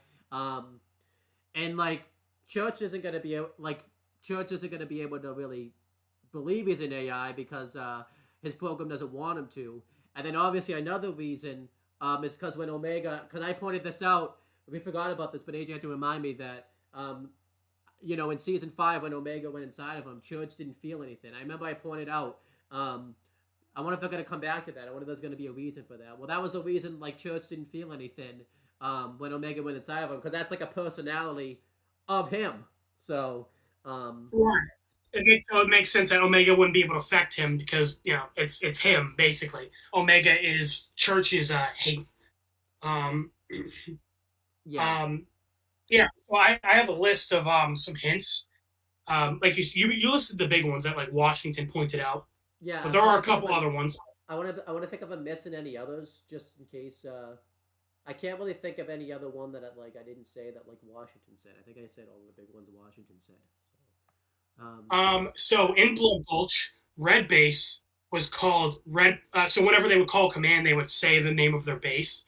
So Red Base was called Blood Gulch Outpost Number 1. Blue Base was called Blood Gulch Outpost Alpha. Ooh, okay, that's a little one, yeah. I remember that now, yeah. Church is the Alpha, so they're calling his base Outpost Alpha. And also, this is a pretty small one, but so in season 2, Lopez and Sheila went rogue because they were basically like, we're going to create our own robot army. And they left a note at Blue Base. And it was a bunch of 1s and 0s, but Church was able to read it. Okay. So, I mean, again, that's kind of a small one. But it's kind of, you think the joke is like, oh, yeah, they wrote it in like computer speak, and Church was able to understand it. That's weird. But obviously that makes more sense in hindsight since Church is a computer. Yeah. Um, but yeah, I think the main one is that Blood Gulch is called Outpost Alpha. I do want to mention Westworld did a very similar plot to this. I don't know if they got it from this, but like, they do a thing in Westworld where like everyone's like robots, but like some people are human, and then there's a big reveal that one of the people that you followed like the whole time is that human. You find out that like he actually is a robot, and like the memories that he had are all like made up. So this is kind of cool that like Red versus Blue did the same plot pretty much with Church, but like yeah. um, so Yeah, no, I thought this was such a really cool reveal. yeah, I really like Huge this plot reveal twist. a lot too. And they really do a good job of like playing up that this is a big reveal, because then the episode ends, and then like when the episode picks up again, before they kind of cut back all the stuff with the Reds, you just see like Church and like Washington are like sitting there in silence, and it's implied that they've been sitting there in silence like for a while too. Like it's like a big deal. So they really made this feel like a big deal and everything like that. And it's one of those twists where it changes the whole show. Like the whole show started off with Griffin Simmons talking about, you ever wonder why we're here, and now we kind of know that basically they were put there to Alpha. They wanted to put Alpha in a spot where like at the middle of nowhere, where it wasn't going to get into any trouble. Yeah. And a big reason for that was, if you remember, Washington earlier mentioned the freelancer break-in. So basically, the freelancers tried to break in and capture Alpha before, but they weren't able to do it. So after that happened, the director wanted to put Alpha like in a place where no one was going to find it. The question I do have: why would they put? I mean, obviously this is like hindsight stuff, but why would they put it in a place where like the Reds and the Blues are fighting each other, and Alpha's like an enemy of like one of them? Like, I mean, I guess it because of that came to it. The idea is like the Reds and Blues are morons. Like they gathered a bunch of people that were idiots and like that weren't gonna be able to like hurt it. Yeah. And then when Alpha was there, because I remember until they sent Caboose. Well, if you remember, Butch Flowers was their captain. He died. They probably didn't plan on that, and then they ended up sending Caboose and Donut. And then, like, because of Caboose and Donut, they ended up capturing the flag, and then that ended up kind of creating like a snowball effect. Yeah. But they didn't like the original Church that we see, like when we see his dead body. That probably wasn't even his body then, right? Did he just take over that one? Like what happened there? Like yeah. So basically, they just put Alpha in like a random dude, and like the Church thought that was his body. So I wonder who that was. Like, do we ever find out who that guy was? Yeah, we did. I'm not going to say anything for now, but it's kind of funny. Do you kind of like him? You probably don't think I remember this stuff. But like, do you like him kind of like going through like all of this stuff that like, oh, look at this. What about this? What about that? Like, it's just like. I'm glad that you're remembering. That's cool. And like thinking about it. Because you had a similar thing with the Ben 10. Should we mention the big claw hole though that kind of comes up? Because you mentioned Recovery 1 ends up being like that flashback we get with Tex and Church ends up becoming like more. Yeah, bring it up. Yeah, bring it up. So obviously, as you remember, Tex and Church had a flashback, before Tex like went to get her AI. You mentioned that scene didn't really make much sense because like Wyoming like was still acting the same and everything like that. Well, now that scene doesn't even make more sense because it'd be one thing if it was Church's flashback and like it's a flashback he thought he had, but that's not the case. It's Tex's flashback, and how can that be Tex's flashback if Church is an AI and like Church never should have been there because he was in boot camp? So why was that flashback even like a thing? That doesn't really make sense when you kind of think about it. That is a pretty big plot hole because again, like you said, if it was Church's memories, that'd be a bit different. But it's Texas, so So unless we find out bit of a plot hole there. Unless we're gonna find out something about Tex that's gonna make that flashback even more. That flashback seems like it's gonna be a can of worms. Even then, it's kind of a whole can of worms. Yeah. I do like you said, we cut back to Wash and Church, and they're like sitting there in silence. But then it cuts back to them again, and Church's response to this big fucking plot twist was saying, "You're a fucking idiot." Like, again, because from his perspective, as he says, like, I've been a person my whole life. I have memories from when I'm a kid. Like, I don't remember ever being a calculator, dude. This Because is again, funny. like, if you told me I'm an AI, I'd be like, I'd say the same thing. Like, you're full of shit. I have a whole life. Yeah, this would be like kind of like thinking you're like, um, this is gonna be a bit. This is gonna be a little racist, but this kind of ties in. This would be like if all of a sudden I found out that like I was born in like Canada or something like type of thing, like, and I was Canadian type of thing, like that would be like a whole like because that changes a lot of shit. I'd be like, wait, well, how's that work type of thing, or like, um, finding out I was like, you know, an alien from outer space or something like that. Like that would be kind of like that too. Like, Yeah, yeah. Because yeah, and it, well, yeah, yeah. So Washington explains that like, all AI are based on a real person. So like your memories are probably from like the original dude you're based on. yeah, Um, it ends up, that ends up being a big thing. Um, but Church is just basically like you're so full of shit. Because remember, Church already thought Washington was crazy. So like him being like, yeah, you're an AI. Church is like doubly like, no, you're fucking dumb. Um, but I like that Washington's response is pretty funny, where he's like, okay, yeah, I guess you being a ghost makes more sense, right? And Church is like, fuck yeah, it does. It's way less geeky. I don't. Which one did you think? I feel like the AI thing made more sense, but I could have gone with the ghost then. Like you find Cooler, out yeah. like, I think yeah, I think it's cooler, yeah. yeah, Because Washington later on, when the Reds are like saying like, no, he's a ghost. Washington brings up a pretty good point where he's like, okay, well, if he's a ghost, how come none of the other soldiers that are dying become ghosts? yep. Um, and then this still leaves the question about Tex. How come we haven't seen Tex come back yet? Then Yeah, because Church brings it up. He's like, what about Tex? Like, she's a ghost like me. And Wash explains that like Tex is like confusing. He's not sure because he mentions like back during Project Freelancer, like the director and the counselor were always so close to Tex, like she got like special treatment. so there's probably gonna be And more. There'll be more to that later on too. Um, yeah, yeah. So um, but yeah, and I like how Church's response to this because you could tell Wash was kind of bitter when he says Tex was like the favorite. Church was like, "Oh, what's wrong? Daddy didn't love you enough." Um, which yeah, that's to be fair to Wash, that is kind of the situation where like he really trusted the director and like the project, and like he had friends with the other agents. So when Epsilon was split in his head and he got all these horrible torture, and he realized like what a monster the director is. yeah, That's kind of why Washington doesn't really trust anyone makes a because lot. this guy he like, respected so much ended up being a piece of shit. Yeah. Um, Um, because it's kind of important, like yeah, the Washington kind of like looked at the director like a father figure. I agree. Yeah. Um, Um, same but the thing. alarms go off, and sorry, go ahead. Yeah, same thing. Like when Hank found out Walter was Eisenberg. Same thing. Yeah, yeah. But yeah, when the director, sorry, not the director, when uh, the alarms go off, and Washington realizes like, okay, we've been found out, we gotta go, like grab Epsilon. And Church says, all right, but if this thing sends out any more message, any more images, I'm fucking throwing it in the trash can. Which is pretty funny. Um, but yeah, Washington and Church are able to get back to the Reds pretty easily. Um,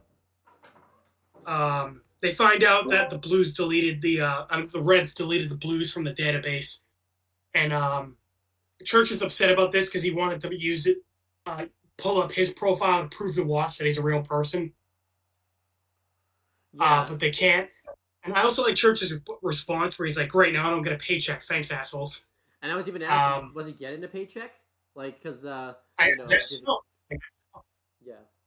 Um, so then um, Washington. I said I would talk about this.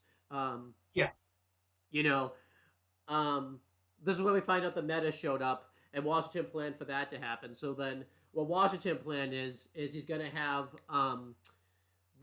the Caboose take off with Epsilon, and basically he's going to lure it away from the command, and he's going to have you know, Caboose turn it over to the authorities, and they'll know what to do with Epsilon. And pretty much what the Red's job is, they're basically going to be protecting Caboose. And Right, doing because all, Epsilon has all the memories of basically all the illegal shit the director did, you know? yeah. So if they're able to like look into Epsilon and see what he knows, like obviously that's gonna expose all the director's crimes. Um, and then doing all of this, he's going to take down. And I think the reason he wants Epsilon far away is because it ties into what his other plan is. He's going to, you know, it's revealed that an EPU. What does that stand for? I forget what it stands. What does it stand for? I forget what it stands for. What? EMP. EMP. That's what I meant. Yeah, it's it's electric magnetic pulse. So basically, that's also a real thing where it sends out a discharge that like basically like destroys all like electronics in the area. So, I do a what's funny joke where like everyone's calling it an EMP in Washington. It's like no, it's an acronym for electro. You know, like he's saying it's EMP, and everyone's saying like no, it's EMP. I will say they do a good job of like following up this joke because Washington was like convinced that he was right, and this time he was actually wrong, which was really funny because like the computer calls it an EMP. Well, it's also funny because Washington is right. It's called EMP, but you know, I guess in this world that it's called EMP. Mm-hmm. Um, Um, yeah, but I like the joke where someone says like, "How did the meta get into the base?" And Griff is like, "We got in here in like 10 minutes. It wasn't that hard." yeah, that Um, was a good joke. So what yeah, they're able to Washington's get to like the car park area because everyone else is like fighting the meta. yeah, um, and the meta's like basically winning really easily. Yeah, Obvi- the meta is like, killing everyone basically. and what you know, part two of Washington's plan is he's going to use this EMP to well, first he's going to lure the meta like into the base, pretty much. Not the base, but like wherever they are. Um, and then he's going to set up the EMP to like, you know, shut down all of the AI. And he wants Church's help because you know he feels like Church owed this because for him waiting to get his revenge, but Church individually doesn't want any part of this. So he's just gonna take off with the Reds and the Blues. And Washington's trying to convince Church, you know, saying like, you know, I know you don't believe me, but what if you won and you're gonna basically be like, you know, questioning yourself for the rest of your life. And they do a funny bit where like Church is like okay with it at first, but then there's more to it than that. And then Yeah, well, yeah. When we cut back to the scene and we think Church is leaving with Caboose. yeah, but there's more to it than that. Why don't you talk Yep. about the rest of the episode, pretty much, and the rest of the Yep. season? So yeah, we're pretty much we're at the climax basically. Um, Washington on the radio. Yeah, so the Reds and Caboose take off with Epsilon because they want to get Epsilon out of the range of the EMP. Because if the EMP goes off, it'll destroy Epsilon. Um, and they need it to bring down the director and the project. But they take off, and the Met is listening in on Washington's radio. But Washington like fakes the call, like he's talking like he wants the meta to follow Caboose. But obviously, like Washington knows the meta's listening, so he basically tricks the meta into following him. So Washington gets into like the main area where he can activate the EMP. But as he's getting into this room, the counselor is like on the speaker, and they basically reveal that they kind of figured Washington was going to betray them at some point. But Washington like doesn't really care. He's like, "Sorry, I'm in a bit of a hurry, so I'm not really going to talk to you right now." But then all of a sudden, the director of the project comes on the speaker, and this gets Wash's attention. Yeah, this was cool because you know, the only time we really heard from the director was during the messages back and forth between the director and the chairman. So it was cool. Like, I didn't think he was gonna factor into like the actual like plot. So it was cool that he was actually like talking like to the main cast and like he was actually like Yeah, I talking agree. to everybody. Washington says, "Oh wow, the director. I should be honored. I shouldn't be though." And the director, so he's pretty bitter at the director for having not like spoken to Washington in a long.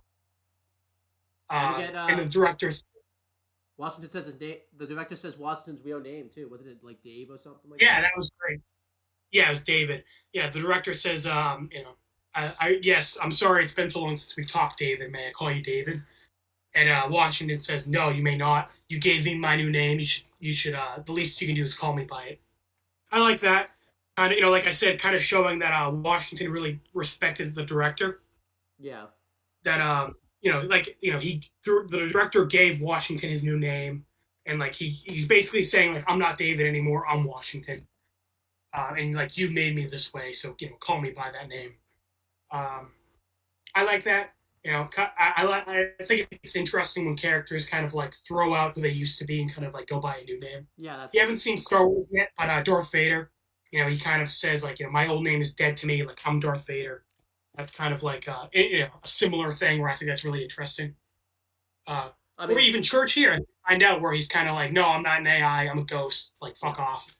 Better Call Saul. Uh, When you know, once Jimmy becomes Saul, he doesn't really call himself Jimmy yeah, I anymore. love that.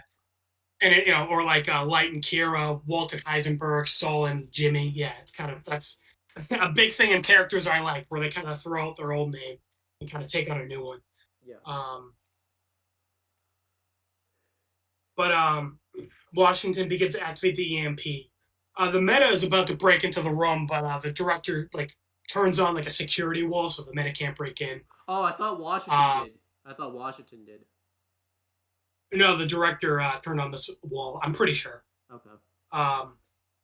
Because in a couple moments, Washington is able to like he's starting to activate the EMP. And the director's like, how'd you know how to do that? And Washington says, you'd be surprised at what I know. And the director realizes, like, okay, Epsilon had the memories, like Epsilon has the memories, right? That's why you know about this. And Washington basically says, like, yep, I've known about what you've done since the moment you put Epsilon in me. And the director basically stops trying to talk with Washington at this point. He basically fires Washington, and he turns off the security wall, so the Met is able to get in, and he shoots Washington in the chest. Washington's recovery beacon activates, but the director basically taunts Washington and says, "Sorry, Washington, but I don't believe you're going to be responding to this one."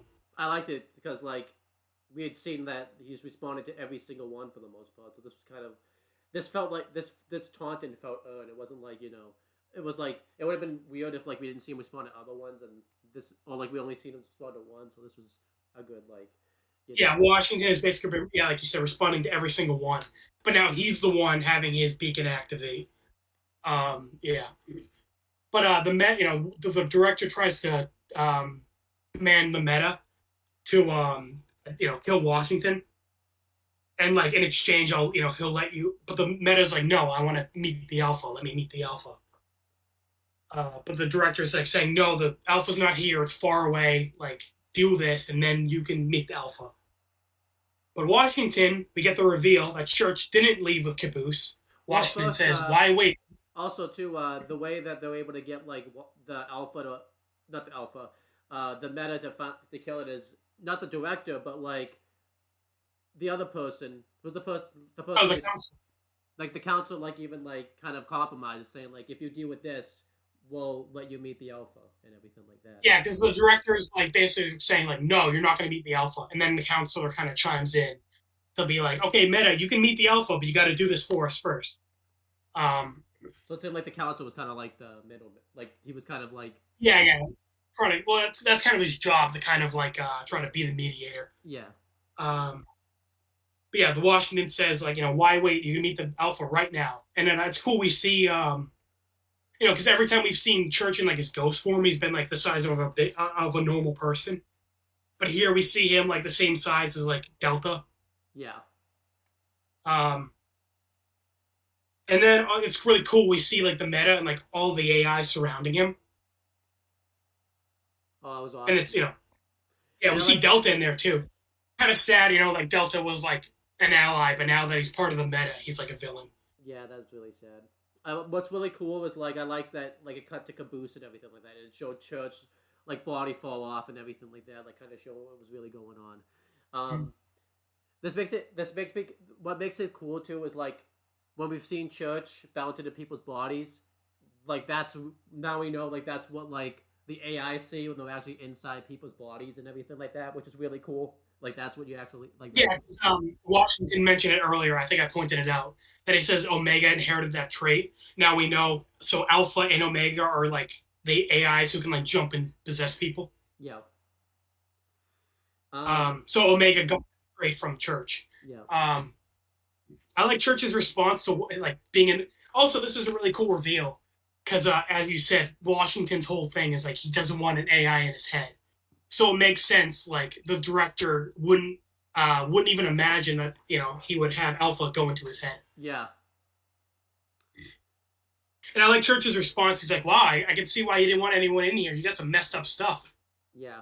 And I do like how Washington, every time Church like gets like sarcastic with him, he's like tells him to like shut up and stop bickering. But I like how here Washington kind of like jokes around with him a bit. He says like, "Yeah, it's a real shame. I just got fired, and our job has great health insurance." That was awesome. Yeah. So I like that.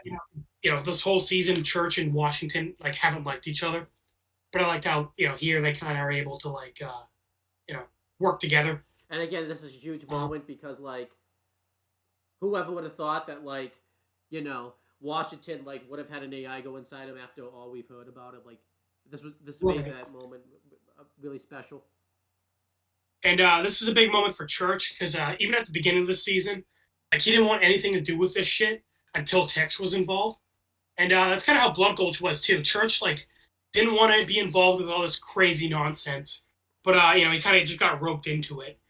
But this is kind of the first time where Church is like Washington says, if he didn't do this, he'd be wondering the rest of his life if Washington was telling the truth. Yeah. So this was kind of the first moment where Church is kind of like going out of his way to do this. Like he's not getting roped. Like, oh, go ahead. Mm-hmm. This is cool too. Yeah, he's like not getting roped. One more time. He's not getting roped into it, and he's not doing this to like go see Tex. Like he's doing it on his own, basically. And this is cool because this was a big part of Washington's plan. This is why he wanted Church to go with him. I don't think Washington would have been able to do this without Church. So this was like. No, 100% not. Yeah, because the Meta was about to kill him. Yeah, but I like their plan is basically Alpha's gonna go into the Meta and like. Because that's basically what the Meta wants. They're going to give him what he wants. He wants the Alpha. But Washington says, like, buy me as much time as you can, but, like, be careful because once the EMP goes off, and Church, like, cuts him off, he's like, once it goes off, I'll be fine. It only affects AI, and I'm a motherfucking ghost. So I like it. Yeah, I like this a lot because I pointed this out. I didn't catch this the first go-around because this was such a big reveal, but, like, Church still believes he's a ghost. He still doesn't believe he's an AI, which was like really cool. Like, which I really liked. So like, what the hell happens to Church? I like. Is Church dead? Like, I can't go into anything that happened, but yeah, I do like that it ends. The season ends with Church basically like still think he's a ghost and like not believing anything that Washington said. Yeah. But yeah, the Alpha goes into the Meta. The Meta's like malfunctioning basically, and the counselor tries to like. Now, right after trying to get the Meta to kill Washington, the counselor was like, "So Washington, we can still work this out, right?" Washington's like, "Nope." Hits the button, activates the EMP. I do like we get a little bit of humor because it says like activating EMP, and Church, and then Washington's like, "You EMP? You gotta be fucking shitting me." That was awesome. Big light goes off. We don't know what happens with the Meta, Church, or Washington. It ends on a cliffhanger, which I like that. And then we see the Reds and Caboose driving off, and like the EMP is activating. The Reds vehicle stalls. So like the EMP hit them, and Caboose like drives off a cliff, and like it ends on a cliffhanger with him for a couple minutes. Because so like we don't know what happened. We don't know if Caboose was able to get Epsilon out of the EMP range. But then we cut to, presumably some time has passed, maybe like a couple weeks. And we get a final monologue from the director. So here we'll talk about the messages between the chairman and the director. throughout the season, pretty much every chapter, we've gotten a conversation back and forth between the chairman and the director. I'll say The this again, chairman, so I said I keep track of it. I definitely lost it after it was revealed Church was Alpha. I was never gonna like. That's when I definitely lost it permanently. I'm like, yeah, I lost it now. There's no way I'm gonna get it back. yeah, the conversations definitely make more sense on a rewatch, knowing like what the director did that they're talking about, and also because like it's spread out throughout the season, so you kind of lose track of it with all the other stuff going on. Yeah. Um, but basically, the whole plot of the season is basically Washington trying to stop the meta and also shut down Project Freelancer for what they did to Alpha, and for also like getting all their freelancers killed. Because Washington says like I want to get revenge for what happened to my friends.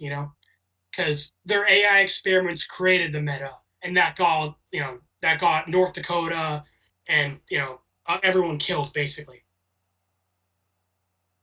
Um, so and then that makes sense from Washington's point of view.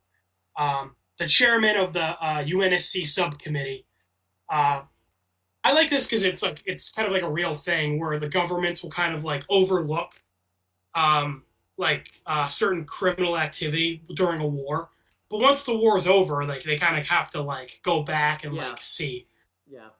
Because like in World War II, the U.S. government actually made deals with the mafia to protect like ports from any Axis powers from like getting in. Or like Theodore Roosevelt, he was known as like a big like monopoly business like buster. He was like taking down a lot of monopolies.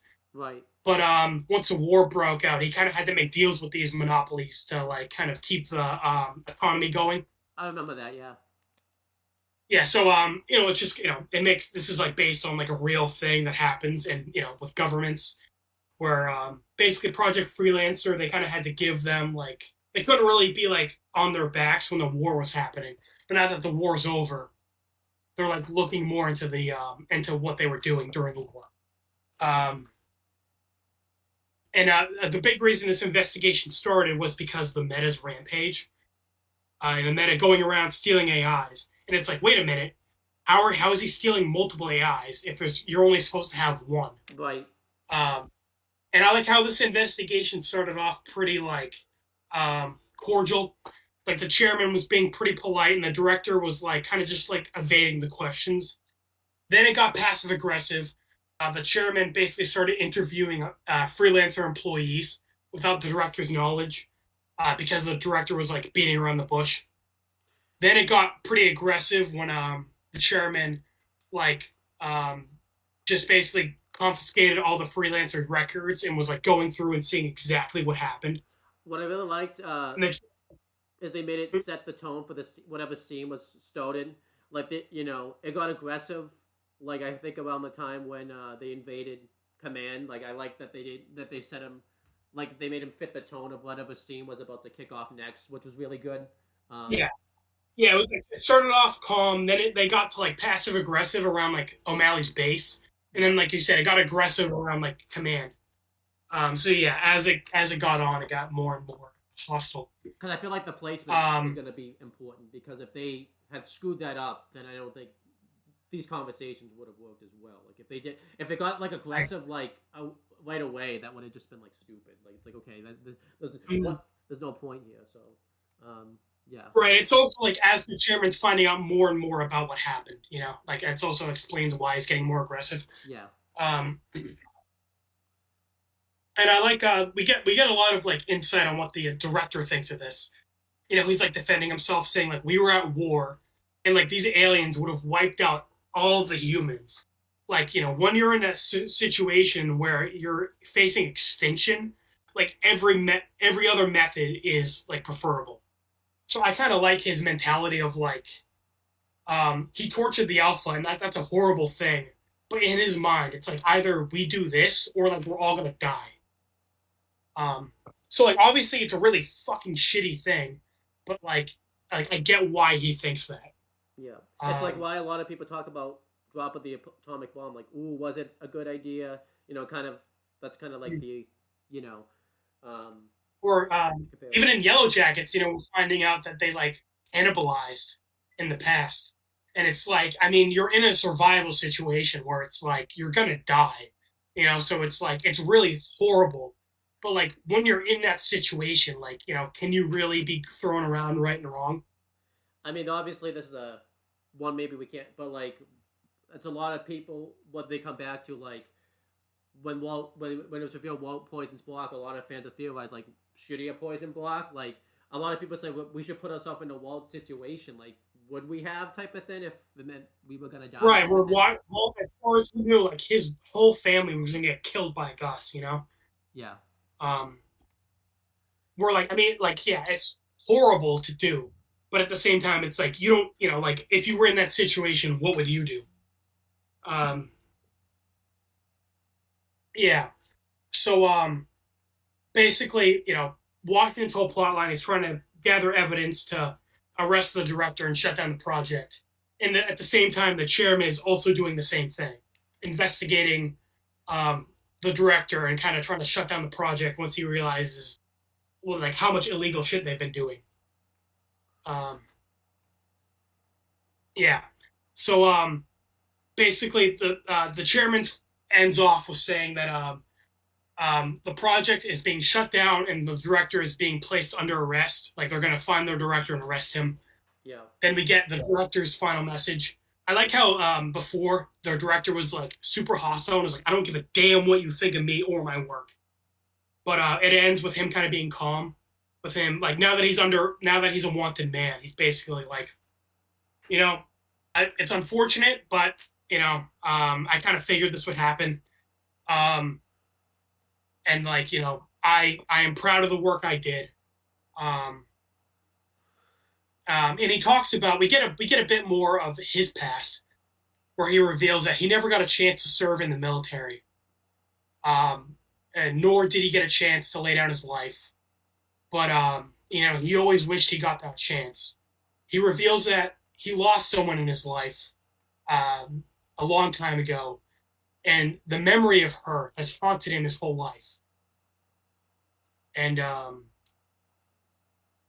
that's a pretty big deal. While he's giving this monologue, we see the Reds. They have now taken over Outpost 17B.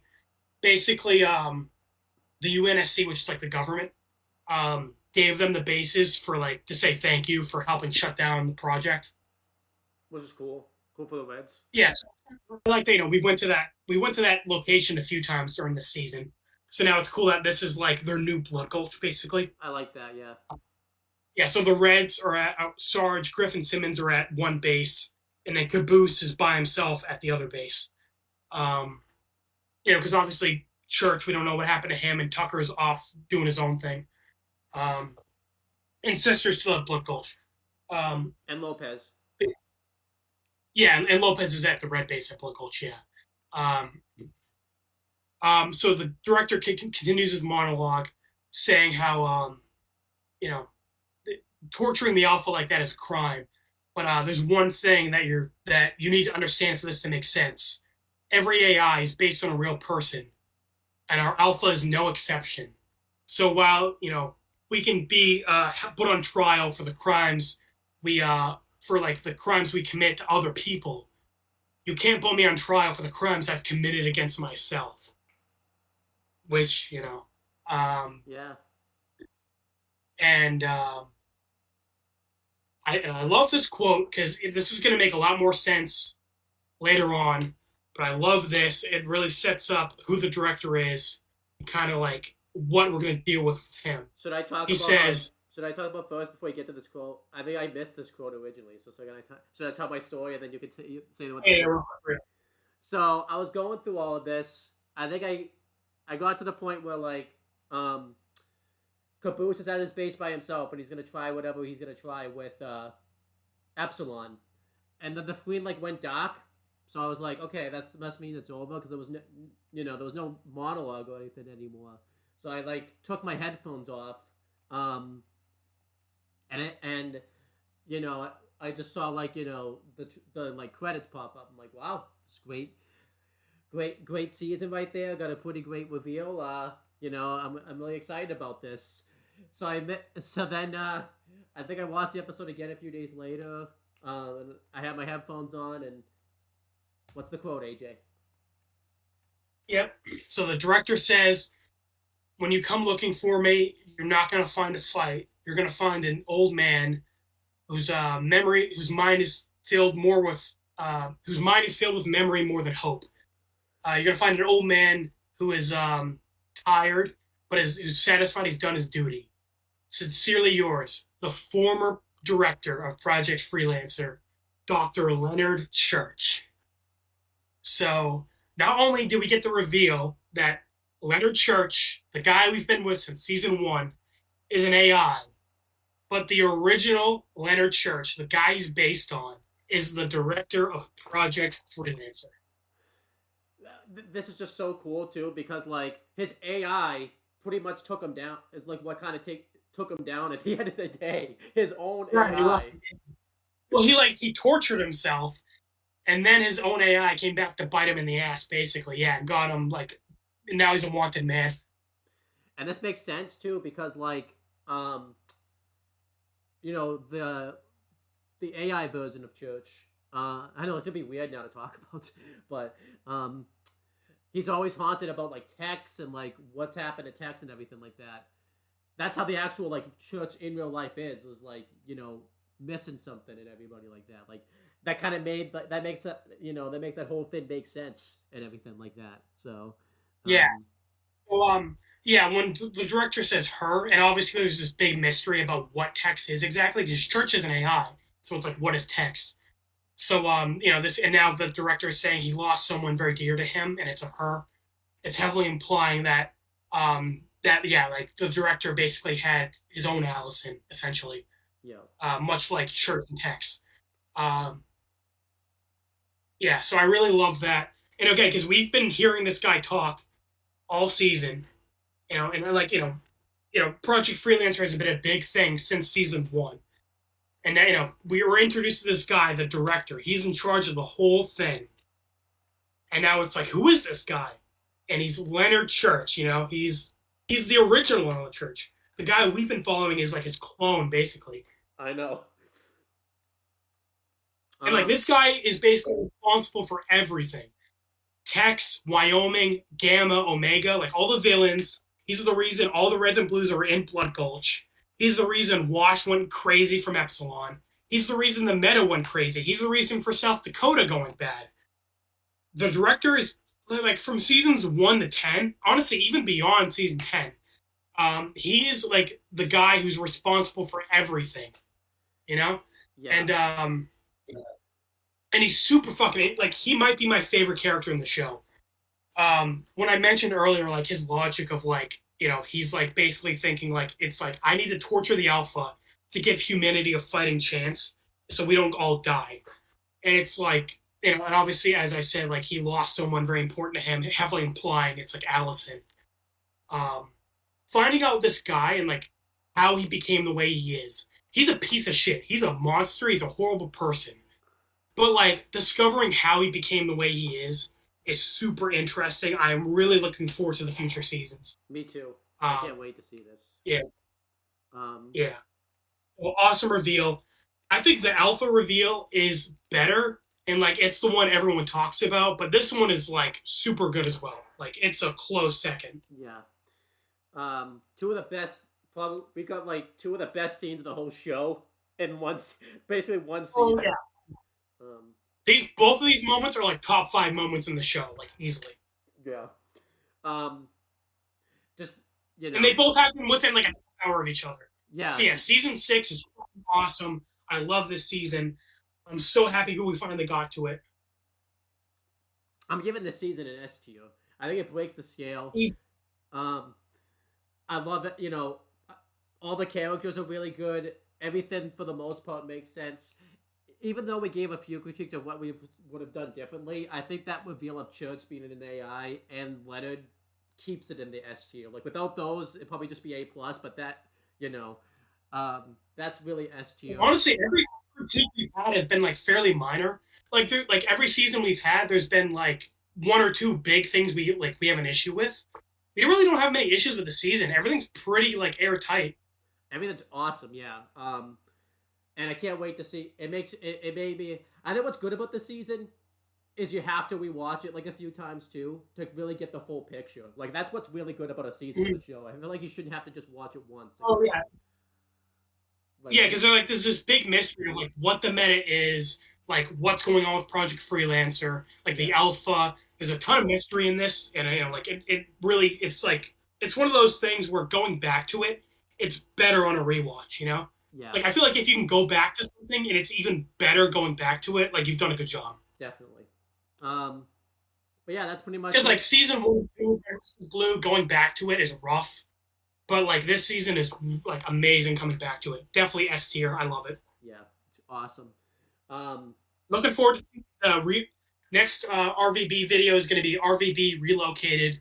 It's kind of going to go over like some stuff that's going on in between season 6 and 7, and then we'll get into season 7, aka Recreation.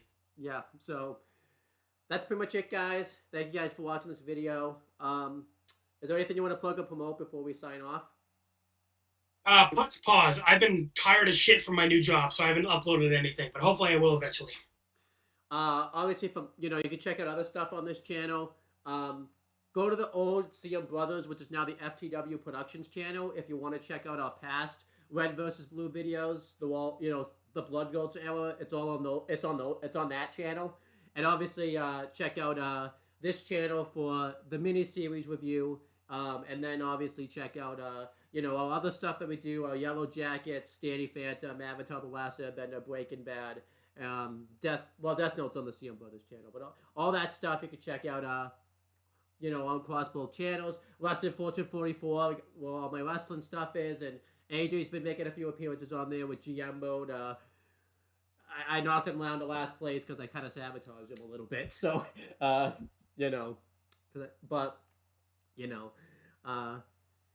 could be my payback for you making me review Kiss Sis. Yeah, you fucked me over in gym. Yeah, all good. Yeah, I know. I went from 2nd to 4th. Damn, hopefully I can bring it back. Very quickly, too, within 2 weeks. So, I went from 2nd to 3rd, and next week's fucking 3rd to 4th. I'm like, damn. Yeah. But that's pretty much it, guys. Thank you guys for watching this video. And since it's being recorded in the past, we will talk to you guys in the future.